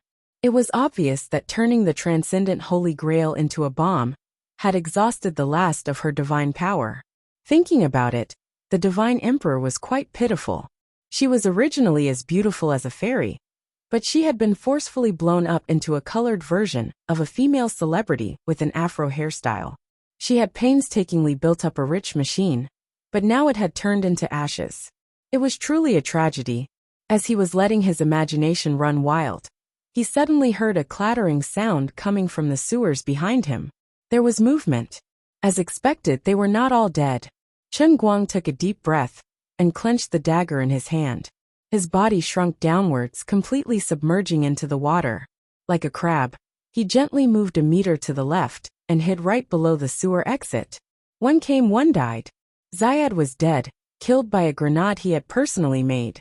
What was worse was that he did not understand what had happened even at the moment of his death. If he knew in the underworld, perhaps he would not be able to rest in peace? That is, if he still had eyes. Third in line, Sergio's luck was pretty good. His thinner physique allowed him to practically hide his entire body behind Zayad and Modelo, who was in front of him. Zayad was riddled with holes from the burst of shrapnel, while Sergio himself was only rolled by the hot current. In fact, it was quite miserable, like a roast duck that was half roasted over the fire in a roast duck restaurant. But at least he managed to keep his life. Modelo, who was in front of Sergio, was a little more unlucky. A shrapnel the size of a fingernail flew in front of him and hit him in the eye. His death was too tragic to look at. The other 3 and the white man Velen were in a slightly better state. Although their clothes were mostly burnt and more than 50% of their bodies were severely burned, they were still lucky to be alive in such a situation. As expected of the internationally renowned bandits, even though they were in such a terrible situation, after withstanding the first wave of impact, even though their bodies were in so much pain that they wanted to strangle themselves, they still clenched their teeth and did not let out a single scream. The other party was more difficult to deal with than they had imagined. They were also vicious and merciless, and they even had an inexplicable weapon. This group of battle-hardened bandits did not dare to be careless. No one spoke, but everyone, including Sergio, felt a great pressure. If not for the severe burns all over his body, Sergio felt that he would be covered in cold sweat. Before this, Zayad had mentioned that this man's hands were stained with blood. Now, it seemed that he had still underestimated him. The destructive power of such a terrifying weapon in the sewers was simply on the level of destruction. It was unknown how he managed to get it. Before the two of them had even truly clashed, he had already been severely injured by him. Even though the people present were international bandits who had killed countless people, they had rarely encountered such a terrifying enemy. However, there was not much time left for them to hesitate. The Chinese soldiers could appear at any time. By that time, they would really be trapped. In that case, he could only move forward. As long as they could capture that woman and kill that expert, the worst that could happen to them would be that the situation would revert back to how it was before. Wu Tong crawled forward frantically in the sewers. Her fingernails had already been turned over, and her head was also bleeding from the impact. But she didn't feel any pain at all. Chen Guang, you can't die. Wait for me. Wait for me. Even though she didn't know what she could do by rushing over. Even though she knew that she might be walking right into a trap. Even though she understood everything, Wu Tong still couldn't change the fact that she wanted to rush to his side. From the moment Chen Guang lured everyone away, Wu Tong completely understood the deepest and truest thoughts in her heart. If she could use her life to save him, she would not hesitate, no matter how slim the chances were, even if it was a pointless death. If he really died for her today, she would avenge him even if she had to perish together with him. You want me to turn around and leave like a coward? No way. I'm the police. You're just my college student brother. Dying on the battlefield is the fate of the police. College students should just hide in their ivory towers. Bam! Wu Tong bumped into the wall again. She saw stars, and blood flowed down from her head. The blood flowed past her eyelids and dyed her vision red. Wu Tong wiped away the blood in front of her eyes. She huffed and puffed through her nose. She shook her dizzy head and continued to move forward. Chen Guang waited in the water for about 30 seconds. He couldn't breathe, but his experience in the Sea of Moments had made him much better at holding his breath underwater. A mere 30 seconds was nothing to him. Finally, a stone fell from above, splashed in the water, and hit him on the forehead. Chen Guang knew that someone had come out from above. He gripped the dagger tightly in his right hand and slowly raised it. His face was completely parallel to the surface of the water. Chen Guang's face slowly approached the surface of the water like a ghost. The first person to emerge wasn't Shurjiao, but a brown-skinned mixed-blood man. His movements were very slow, because every movement brought great pain to the burned parts of his body. He was already burned beyond recognition, and he could barely open his eyes.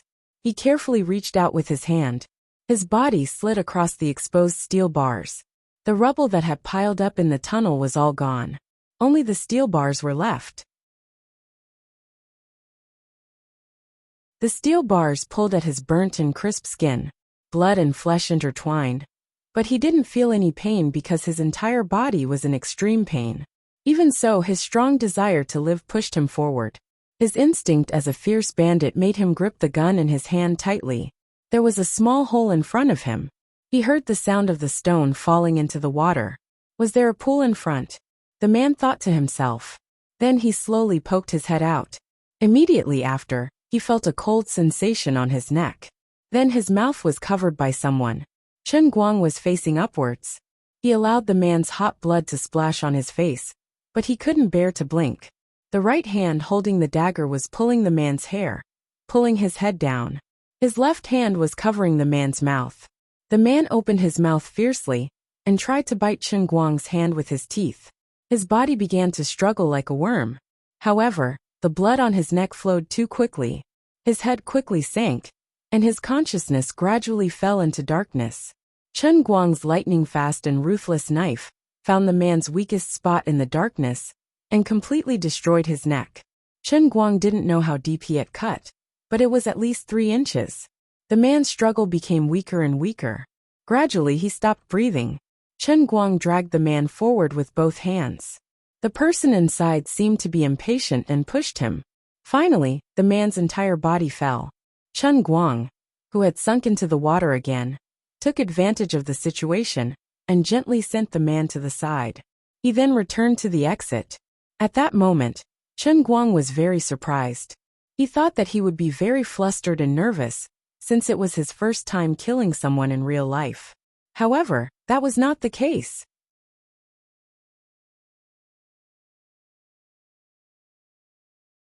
Chapter 311. He discovered that he was terrifyingly calm, without any ripples, as if he wasn't cutting someone's throat, but a piece of rag. This kind of thing was done with incomparable proficiency. The blade was precise. The force exerted was perfect, silently taking a person's life, without the slightest bit of sloppiness. When someone else's hot blood splashed on his face, his mind was thinking, is it exactly the same as the taste in the sea of moments? Chen Guang secretly laughed bitterly, regardless of whether he admitted it or not. The 20 years he spent on the Inn Royal had left a seed of a cold-blooded executioner in his heart. No matter how much he kept reminding himself that it was just a game, that it must be a game if he could revive, it was of no use. This game was too realistic, day after day of boarding the ship and killing, stabbing the blade into the body of others, watching the blood of others blossom into blooming flowers. No matter how much Chen Guang flaunted himself as a good youth of the new era, he couldn't help but become numb to life. It had been many days since he left the Sea of Moments. When he came out, he gave Bai Nyangzi a big fright. But as time passed, Chen Guang gradually returned to the feeling of reality, allowing the smell of blood in the Sea of Moments to wash away. Until today, when he started killing again, Chen Guang would never admit that he was a bloodthirsty person. He only wanted to be a happy youth. The reason why he became like this was probably because from the beginning, he believed that the other party deserved to die, right? I'm not bloodthirsty. I'm just numb. He lied to himself like this. While letting his imagination run wild, he mechanically repeated the same old trick. Another person was killed. Human blood was truly a poisonous thing. Constantly smearing it on the face, pouring it into the nose and mouth, it would gradually numb the mind like alcohol. The third person's injuries were slightly lighter than the first two. He almost cried out. Fortunately, Chen Guang dragged him into the water in time. This person flopped in the water for a few seconds, but in the end, he still couldn't escape the fate of death. But his abnormal movements greatly alerted the white man Villain, who was at the back. Chen Guang also knew that something was wrong, so he quickly and quietly moved to the side. As soon as he took 2 steps forward, a gun popped out from the entrance of the passageway and fired 3 shots at the position he had just been standing at. Chen Guang broke out in a cold sweat. The bullet closest to him brushed past his ear and almost drilled into his brain. David? Guy? Sinisa? What's going on up ahead? Answer me. Villain called out the names of the 3 people in front of him, but no one answered him, because all 3 of them were dead. After waiting for another 10 seconds, Villain didn't dare to move. He didn't need the other 3 to answer him, because he could already smell the stench of blood in the air. Damn it! Villain cursed in a low voice as he stealthily took a few steps back. He gripped his gun tightly in one hand and grabbed his honey badger with the other. The sound of flowing water could be heard coming from the reservoir up ahead. In the silence of the underground, it was particularly eerie. Villain panted heavily. In his 30-plus years as a semi-professional soldier, he had never been as nervous as he was right now. It was as if he could lose his life in the next second. At this moment, he knew that someone was waiting for him up ahead. The 3 of them had died without a sound, without even the slightest bit of struggle. Because of that strange flamethrower, the 7 of them had suffered heavy losses. But even so, it didn't change the fact that the other 3 were battle-hardened top-notch soldiers. And yet, they didn't even let out a scream before they died. Villain ruthlessly stomped on the already dead Zayad. He wanted nothing more than to crush his head. This guy over there is much more powerful than what you said. At this moment, the sound of tremors came from above him. It was the footsteps of the Chinese military and police. Villain knew that he didn't have much time to hesitate. The Chinese military was trying to find a way to get here. Now that he was seriously injured, if he were to fall into the hands of the Chinese military, it would be better to die than to live. But he didn't want to die, so he had no other choice. Even if the darkness ahead was like a ferocious beast, he could only resolutely charge forward. Bastard! I'll fight you to the death. Villain abruptly switched on the tactical flashlight strapped to his waist. With a twist of his waist, he fiercely leapt forward. With the honey badger in his right hand, The muzzle of the honey badger sprayed out a blinding flash as he flew through the air. Tut tut tut tut. The dense barrage of bullets carried Veland's strong will to live. It viciously vented out, forming a ring around him. Veland steadily landed on the ground, his left hand tightly gripping the pistol. His blood-red eyes scanned his surroundings as he panted heavily. There was no movement at all. Only the dripping sound of water could be heard from a distance in the huge reservoir. The tactical flashlight illuminated the situation in the reservoir. Veland saw David, Guy, and Sinisa floating on the water with their backs up and faces down. They were in two different corners of the reservoir. Dark red blood gradually spread out from the bodies of these three people, dyeing the muddy, stinky water a brownish-red color. Veland frantically looked around. Where are they? Come on, bastard. Before he could finish speaking, a long dagger ruthlessly stabbed into his heart from his back. Wayland screamed in despair. He jerked his head back and pulled the trigger again, but it was empty air. The person who stabbed the dagger into his back disappeared again. Chen Guang crouched in the water. For the first time, he felt that this filthy, rancid, decade-old wine was so cute. If it wasn't for the fact that this baby had no visibility, he would have taken a picture of that bastard without any explanation. But Chen Guang's luck was finally running out. Veland frantically sprayed his bullets before dying. Finally, a bullet pierced through the water and hit his shoulder. Chen Guang groaned. He spat out a lot of air and gulped down another mouthful of dirty water. But this still wasn't the worst situation. What was worse was that Veland suddenly saw bubbles rising from the water. He aimed the honey badger in that direction. Blood kept gushing out of his mouth, but a smug look appeared on his face. Ha ha ha. Bastard, I've caught you. Chen Guang's hair stood on end. This is bad. Veland pulled the trigger. Click click. The honey badger ran out of bullets. No, Veland closed his eyes in despair. His consciousness gradually blurred, and he slowly knelt down. Dead. Chen Guang, who had just escaped death, stood up from the water, panting heavily. There was a bloody hole in his shoulder. The bullet had pierced through and tore out a large piece of flesh. Fortunately, it missed by a centimeter and didn't injure his bones. Chen Guang leaned against the wall of the reservoir. He couldn't hide the smugness on his face. I'm finally a man with a bullet hole in my body. I survived. Just then, a beam of light came from the sewer exit. A man whose face was beyond recognition was lying on the ground, looking like a devil. His face was covered in horrifying red pieces of flesh. He narrowed his eyes and looked at him coldly. He grinned, revealing a mouthful of white teeth. He held a flashlight in his left hand and a gun in his right. He said in standard Mandarin, I've caught you. Among the survivors, Nineth suffered the heaviest injuries. From the beginning, he chose to lie on the ground and feign death. It was only when Veland lured Chen Guang out that he finally poked his head out.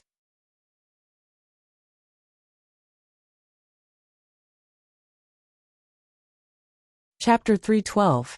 Chen Guang swore that this would be the last time in his life that he would show off in poverty. Of course, it wasn't his fault.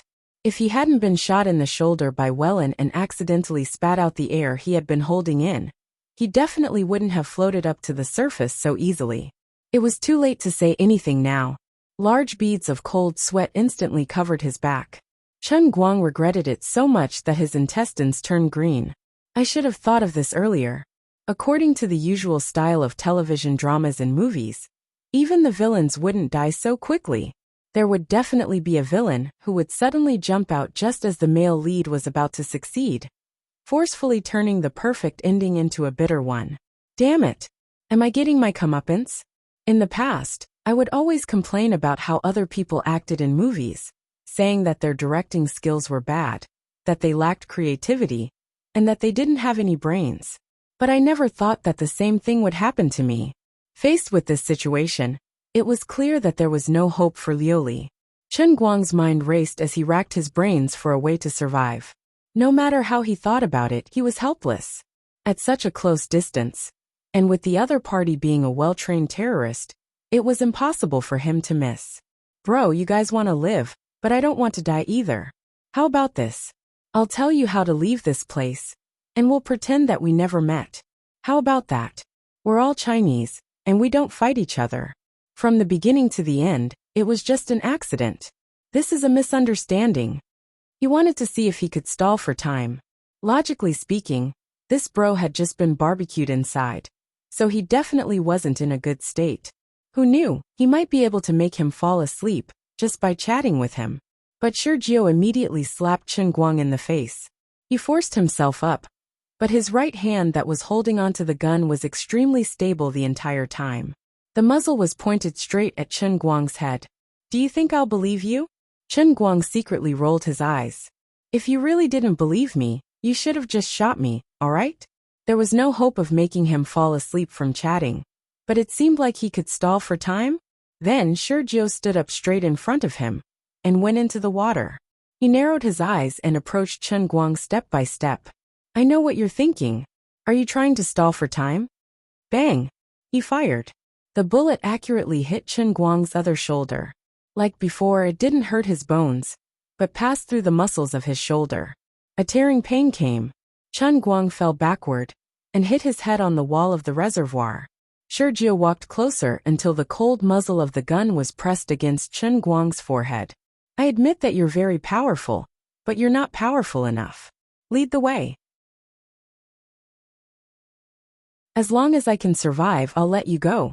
I mean what I say. Chen Guang trembled in pain. Big brother, can we talk nicely and not shoot?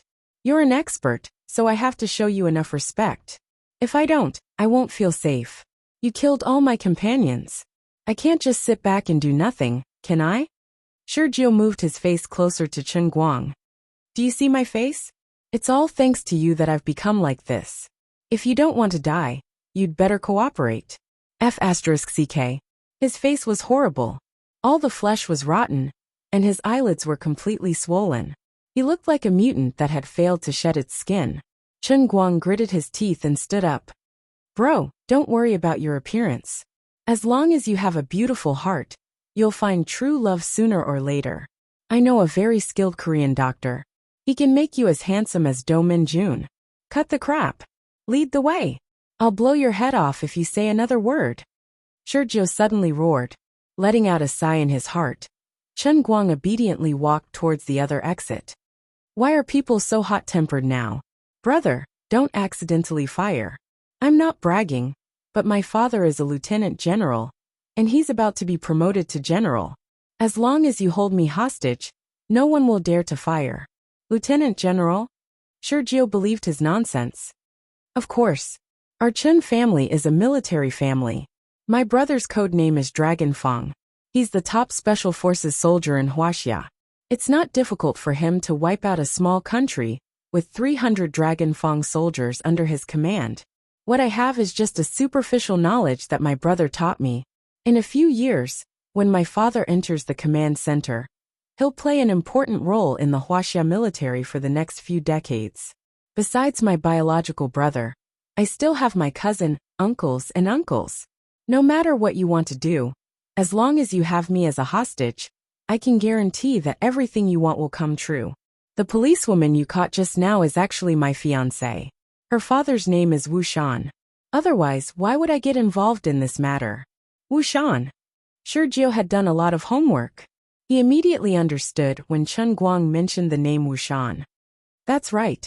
That's why the military gave you the helicopter without a second thought. There's a lot going on in this matter.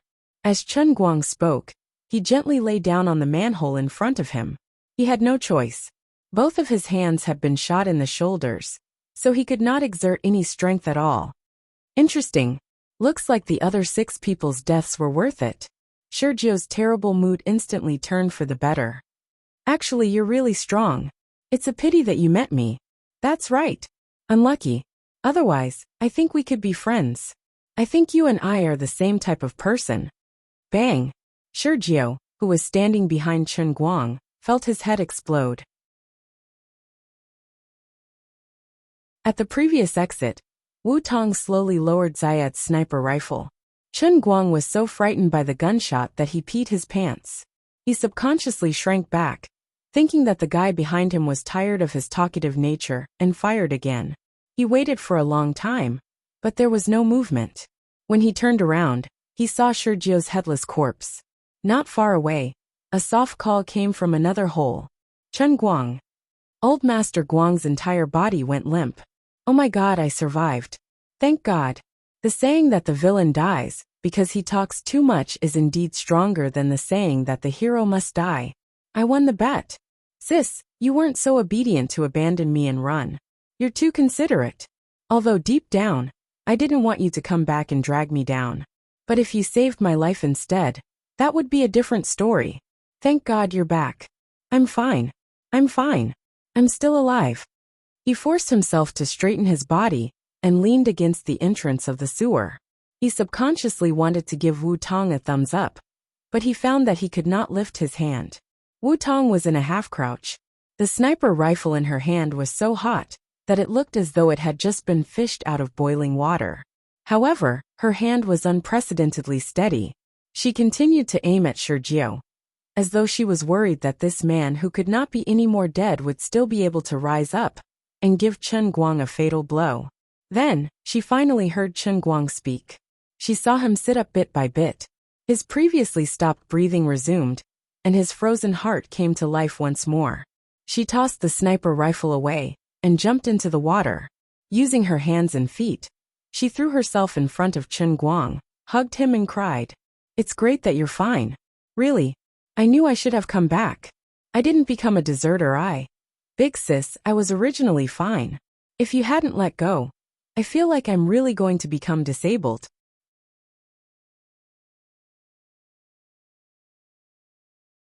Chapter 313.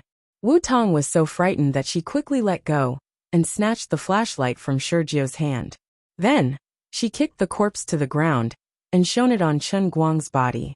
She burst into tears again. "Your hand. Oh my God. If you become a cripple, can you not say such depressing things? As a veteran, how can I live without my hands? I can definitely heal it. Don't curse me. I was only shot in the shoulder. I've seen people survive after being shot in the neck." Wu Tong wiped away the tears and blood on her face. She looked confused. "Veteran. Just leave. We're not from the same world. We don't have anything in common." Chen Guang spent about 3 minutes comforting Wu Tong. It was a pain in the ass.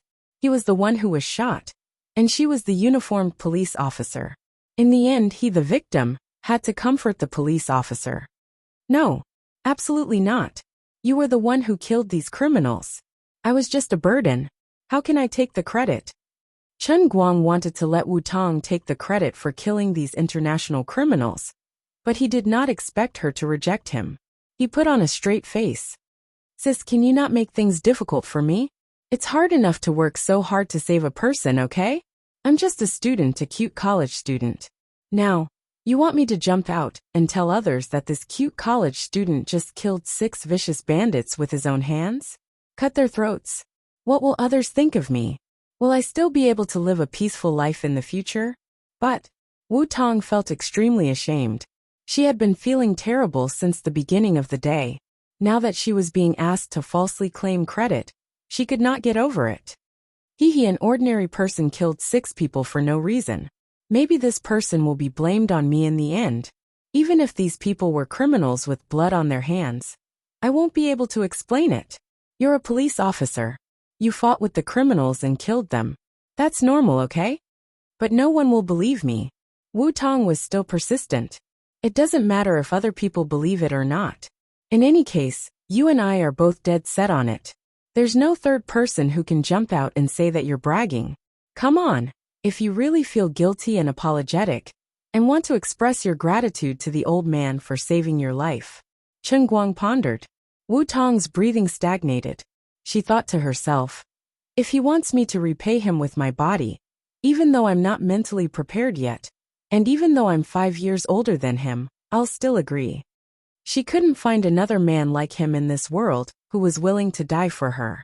As long as I become a family with him, his contributions will also be my contributions. If I get promoted because of this, it will also be his achievement. We will have a family. I can marry him and have children. I can raise him. Chen Guang continued. Then you can. Wu Tong's breathing quickened. You can give me money. Good. What? Wu Tong was dumbfounded. At the same time, Chen Guang also felt embarrassed. He's used to being poor, and had forgotten that he's a tycoon with 180 million yen. Hence, he subconsciously said such embarrassing words. It's just a joke. Anyway, don't argue with me. It's decided. How do you want to repay me? We can talk about it in private later. Later, you must remember to keep a straight face and insist that you're pretending to be weak. You purposely fell into the enemy's hands and then counterattacked and killed all the criminals in one fell swoop. As Chen Guang spoke, he forced himself to stand up straight and walk toward the sewer entrance. What are you doing? Wu Tong followed him. Helping me find something. My cup. Cup. A fiberglass cup. Wu Tong was anxious. Look at the time. Why do you still care about the cup? Chen Guang rolled his eyes. You don't understand. I can't explain it to you. This cup is my favorite. About 2 minutes later, Wu Tong finally understood what Chen Guang meant. She put the heavenly holy grail into the sports bag in front of his chest with a strange expression. She couldn't bear to look at the glossy and colorful picture on the cup. She didn't expect Chen Guang's favorite cup to be this kind of cup. But she didn't know what happened. The most important part of the beautiful picture was foggy. She thought it was dust, but she couldn't wipe it off even after rubbing it with her fingers several times. Even if you like to look at these, you should at least look at domestic ones. What's so good about black ones?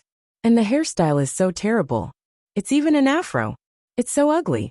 Wu Tong pulled the zipper of her bag and rolled her eyes at him. Chen Guang thought to himself, thank God Liuli had disconnected at this time. Otherwise, if she heard Wu Tong's complaints, would she give her a super hypnosis? Next time, he should choose a fireproof cover. It was a little embarrassing for it to be burned. There was another thing that Chen Guang was particularly concerned about. Up until now, the Heavenly Holy Grail hadn't sent him a notification telling him that the punishment realm had ended. It didn't seem to be over yet. Also, why did his chest feel so hot?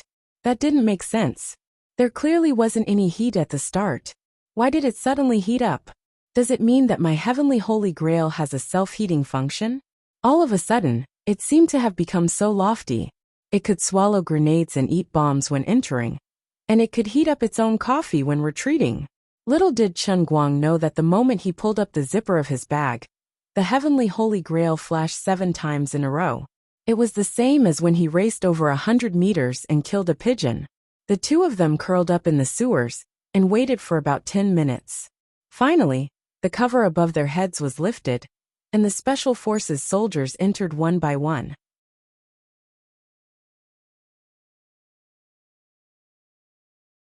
They saw Chen Guang and Wu Tong sitting together. In an instant, several black muzzles were aimed at Chen Guang. Without any hesitation, Wu Tong stood before Chen Guang and yelled, "What are you guys doing? The criminals have all been killed. This is the good citizen Chen Guang who acted bravely for a just cause. With his help, I killed the 7 criminals one after another. Chen Guang is seriously injured. Call an ambulance." When she said this, Wu Tong's face was a little red. However, the two of them had already agreed on it. Even though she knew that everyone would think that she was lying, she gritted her teeth and held on. What could be used to describe the feelings of these special forces? Simply put, it was 3 words, King dog. Normal people wouldn't believe a single word that Wu Tong said.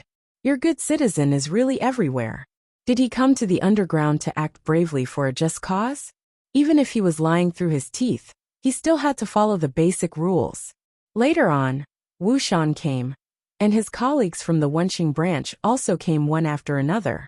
Wu Shan knew Chen Guang, and so did the other people from the Wenqing branch.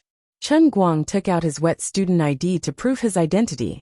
No matter what, Wu Tong insisted that the 7 criminals died in her hands, and that Chen Guang had mysteriously appeared here.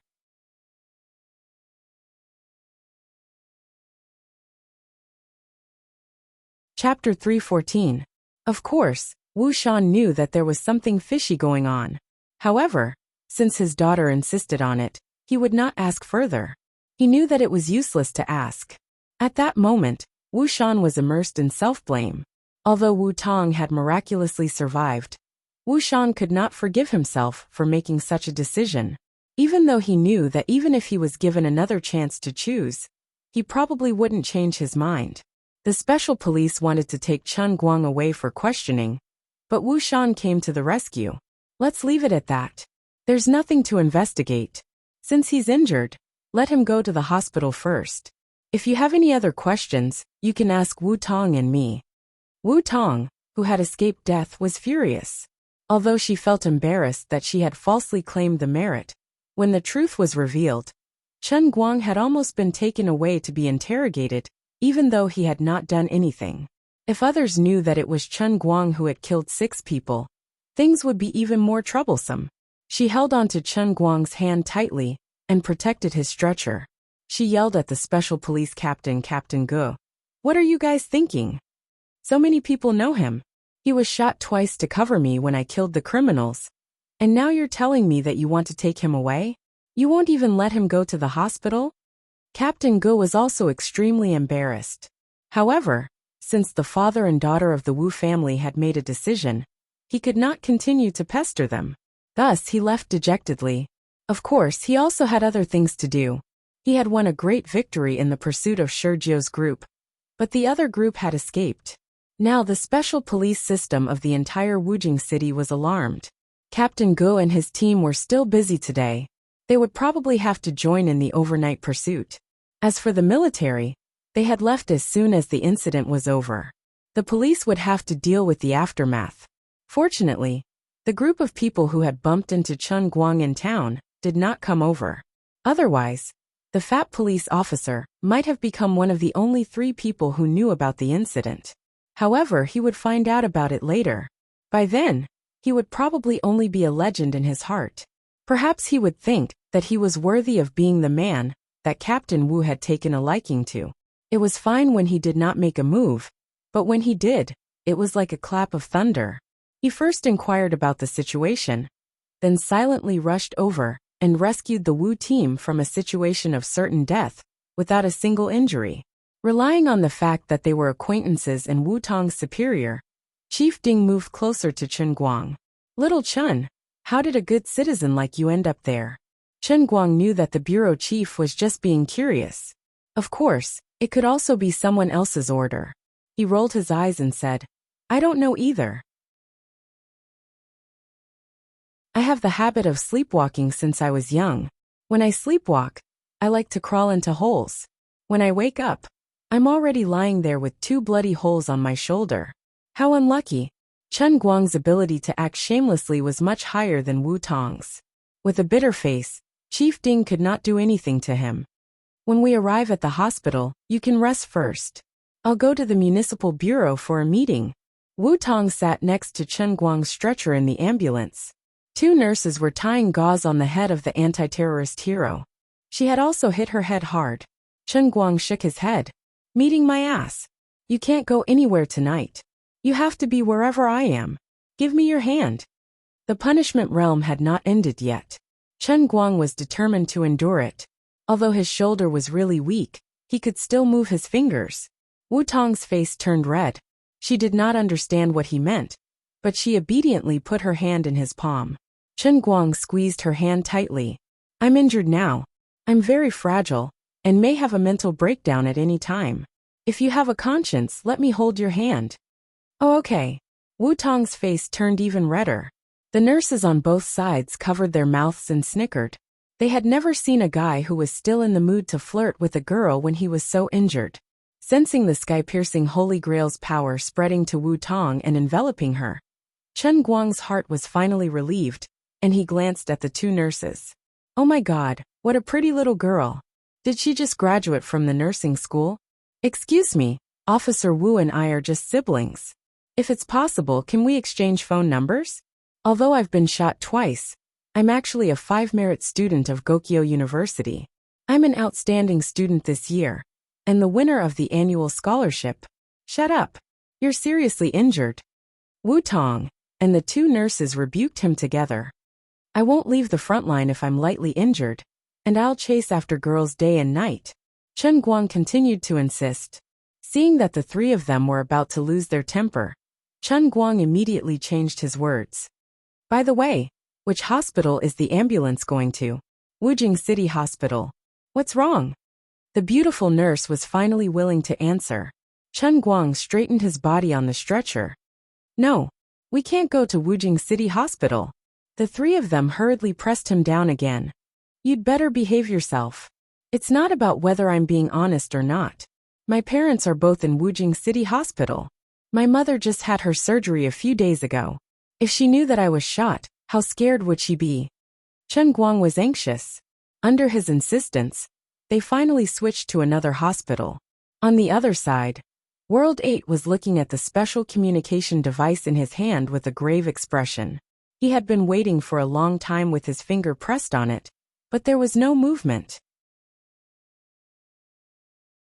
Finally, he threw the communication device away and said coldly, Sergio is dead. They should all be dead. Are we going to avenge them? World 8 shook his head. It's more important to complete the mission first. I don't care about other people's deaths. We, the Shattered World, will handle Sergio's death ourselves. There's no need for you to worry. The group entered the forest and disappeared into the darkness. There wasn't any shrapnel in Chen Guang's shoulder, since the bullet had pierced through it. The so-called treatment was just some disinfection and bandaging, along with some medicine to increase the vitality of his cells, and also some medication. Chen Guang's luck was off the charts. He didn't hurt his bones or tendons. It was simply a blessing from the gods. On the other hand, Wu Tong's injuries were much simpler. Initially, she didn't have to be hospitalized, but Chen Guang didn't allow her to leave. Hence, the two of them were allocated 2 beds in the hospital and laid down side by side, holding hands. When the organization asks me how I did it, how do you think I should explain it? Wu Tong asked awkwardly as she lay on the bed.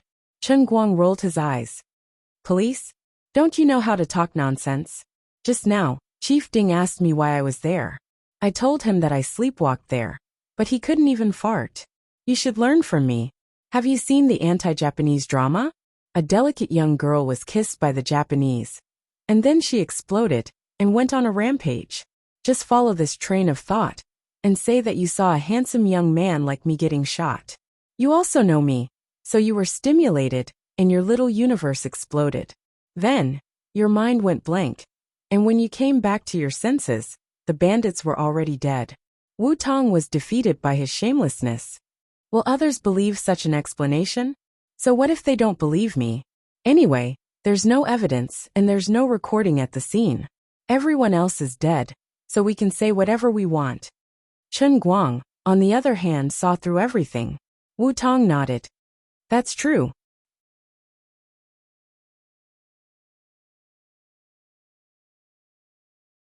Chapter 315. Then she stopped talking. It was not that she had nothing to say, but Chen Guang gradually became sleepy after taking the drug, so he didn't have any energy to speak.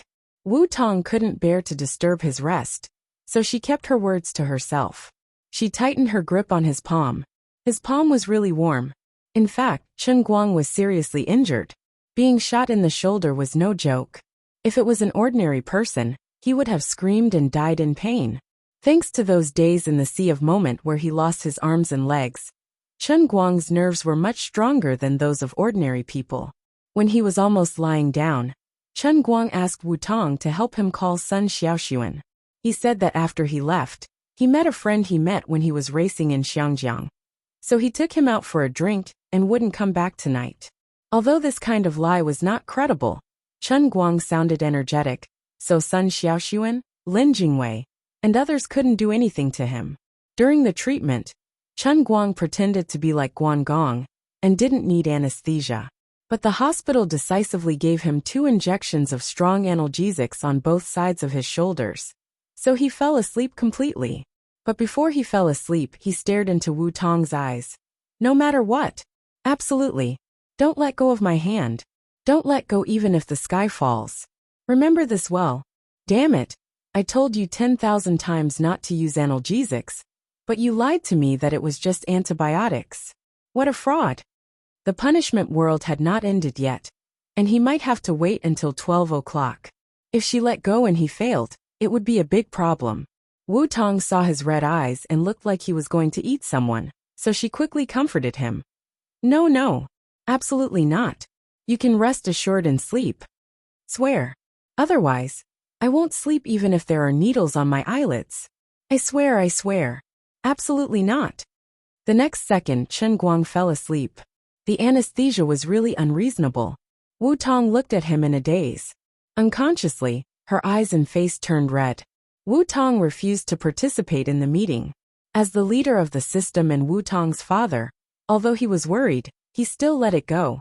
No matter whether others believed it or not. No matter what others thought, as Chen Guang said, as long as he insisted, Wu Tong would be a great hero. If it were any other police officer, such a big mistake would basically announce the end of their political career. However, Wu Tong had always been different from others. As long as Wu Shan was willing, he could turn black into white in Sichuan province. What's more, the final result was that all 7 bandits had died in the sewer of the No. 3 steel works, while the other group of bandits had escaped unscathed. Comparing the two, it was clear who was superior. In this peaceful era, Wu Tong's contribution today could be considered as the first time Granny Lu entered the Grand View Garden. In the Wujing City Bureau's conference room, Wu Shan slammed the table. Then, regarding Comrade Wu Tong's commendation, it's decided for the time being. At the same time, considering that the other group of robbers is currently on the run, we should focus on dealing with them. For the time being, we won't hold any commendation ceremony. These internationally notorious terrorists must be wiped out with all their might. Xiao Shui, the military sent you here to cooperate with us, so I feel at ease. Please be sure to give the terrorists a fatal blow and show the elegance of the Chinese soldiers. Don't let any of them escape. The young soldier called Xiao Shui grinned. Director Wu, don't worry. No matter how many of them come, they will all die. After saying that, the young soldier straightened his military cap, got up and quickly walked outside. In a few steps, he had disappeared without a trace. The other participants also gradually left, but Wu Shan wasn't in a hurry to leave. Someone next to him pulled him and said, Shui Lin has become more and more heroic in the past 2 years. He's quite like his father. Wu Shan smiled. It's just that he didn't think of a good name. A man with a woman's name is almost called an executioner in the international community. But he's still a white-faced young man. Hey old Wu, you don't understand. They aren't ordinary soldiers. What they want is this kind of deceptive appearance. If they pretend to be a white-collar worker, who can defend against them? That's true. Wu Shan nodded. On the other side, Bureau Chief Ding of Wenxing Branch grinned and rushed forward excitedly. Shui Lin is powerful, but like father like daughter. Comrade Wu Tong has always dared to fight. This time, I didn't expect that she would deliberately pretend to be weak and go deep into the tiger's den. She could actually catch all 7 bandits in one fell swoop by herself. Wu Shan paused, and his expression stiffened. He looked at Bureau Chief Ding for a long time, and after a long while he finally said, I got someone to check the car in your branch. Didn't you check it?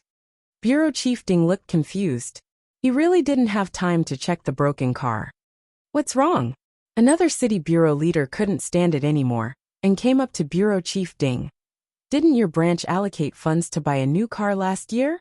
When Wu Tong drove your car in, the brakes completely fell off, and the steering wheel fell on the seat. What's the meaning of this?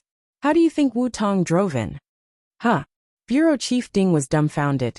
After the meeting, Wu Shan came to the hospital again. He wanted to ask Wu Tong to go out and explain some things, but Wu Tong refused to get up from the ward. She explained to Wu Shan that she was injured and couldn't get up. She didn't care about the credit, and just wanted to lie here as an injured person. Of course, Wu Shan didn't believe her. Of course, he didn't feel good about it either. He pulled a chair over and sat beside her. He grabbed Wu Tong's other hand and held it in for a long time. Wu Tong, I'm sorry. Wu Tong didn't understand why he would suddenly say sorry to her, and she pulled her hand back. Why are you saying sorry for nothing? It's nothing. I suddenly thought of something in the past. Wu Shan was silent.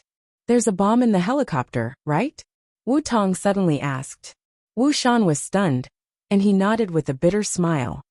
Yes. From a police officer's perspective, I completely understand you, and I agree with your decision. If I had a bomb in my arms, I would also be willing to die with them, Wu Tong said. Wu Shan's heart relaxed a little. From a daughter's perspective, I don't really understand, but I understand. Wu Shan's heart relaxed again. But don't say it anymore. Don't say it anymore.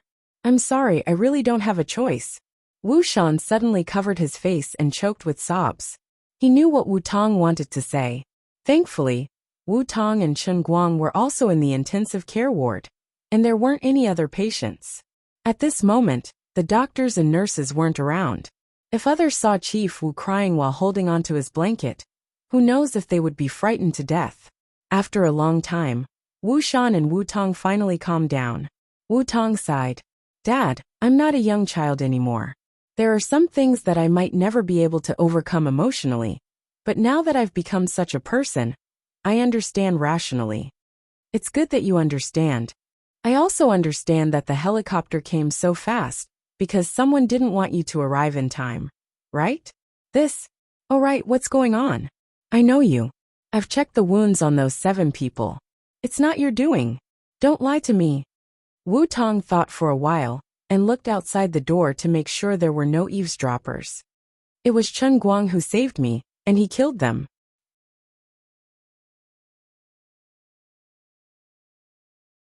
Chapter 316. How is that possible? I've investigated him. He's just an ordinary university student. But he's definitely skilled in killing people. You can't find anyone more accurate and ruthless than him in the army. You didn't look carefully at the wounds on those people's necks. Their throats were cut in an instant. The strength and angle were perfect. It's unbelievable. Wu Shan was shocked to hear Wu Tong admit that it was Chen Guang who did it. Wu Tong shushed him. Keep your voice down. Don't wake him up. He doesn't want me to tell anyone. My mind is in a mess. I don't know where he learned his skills. But that's not important. What's important is that he saved my life, right? Wu Shan grunted. That's right. I owe this kid a lot. If it wasn't for him. All right.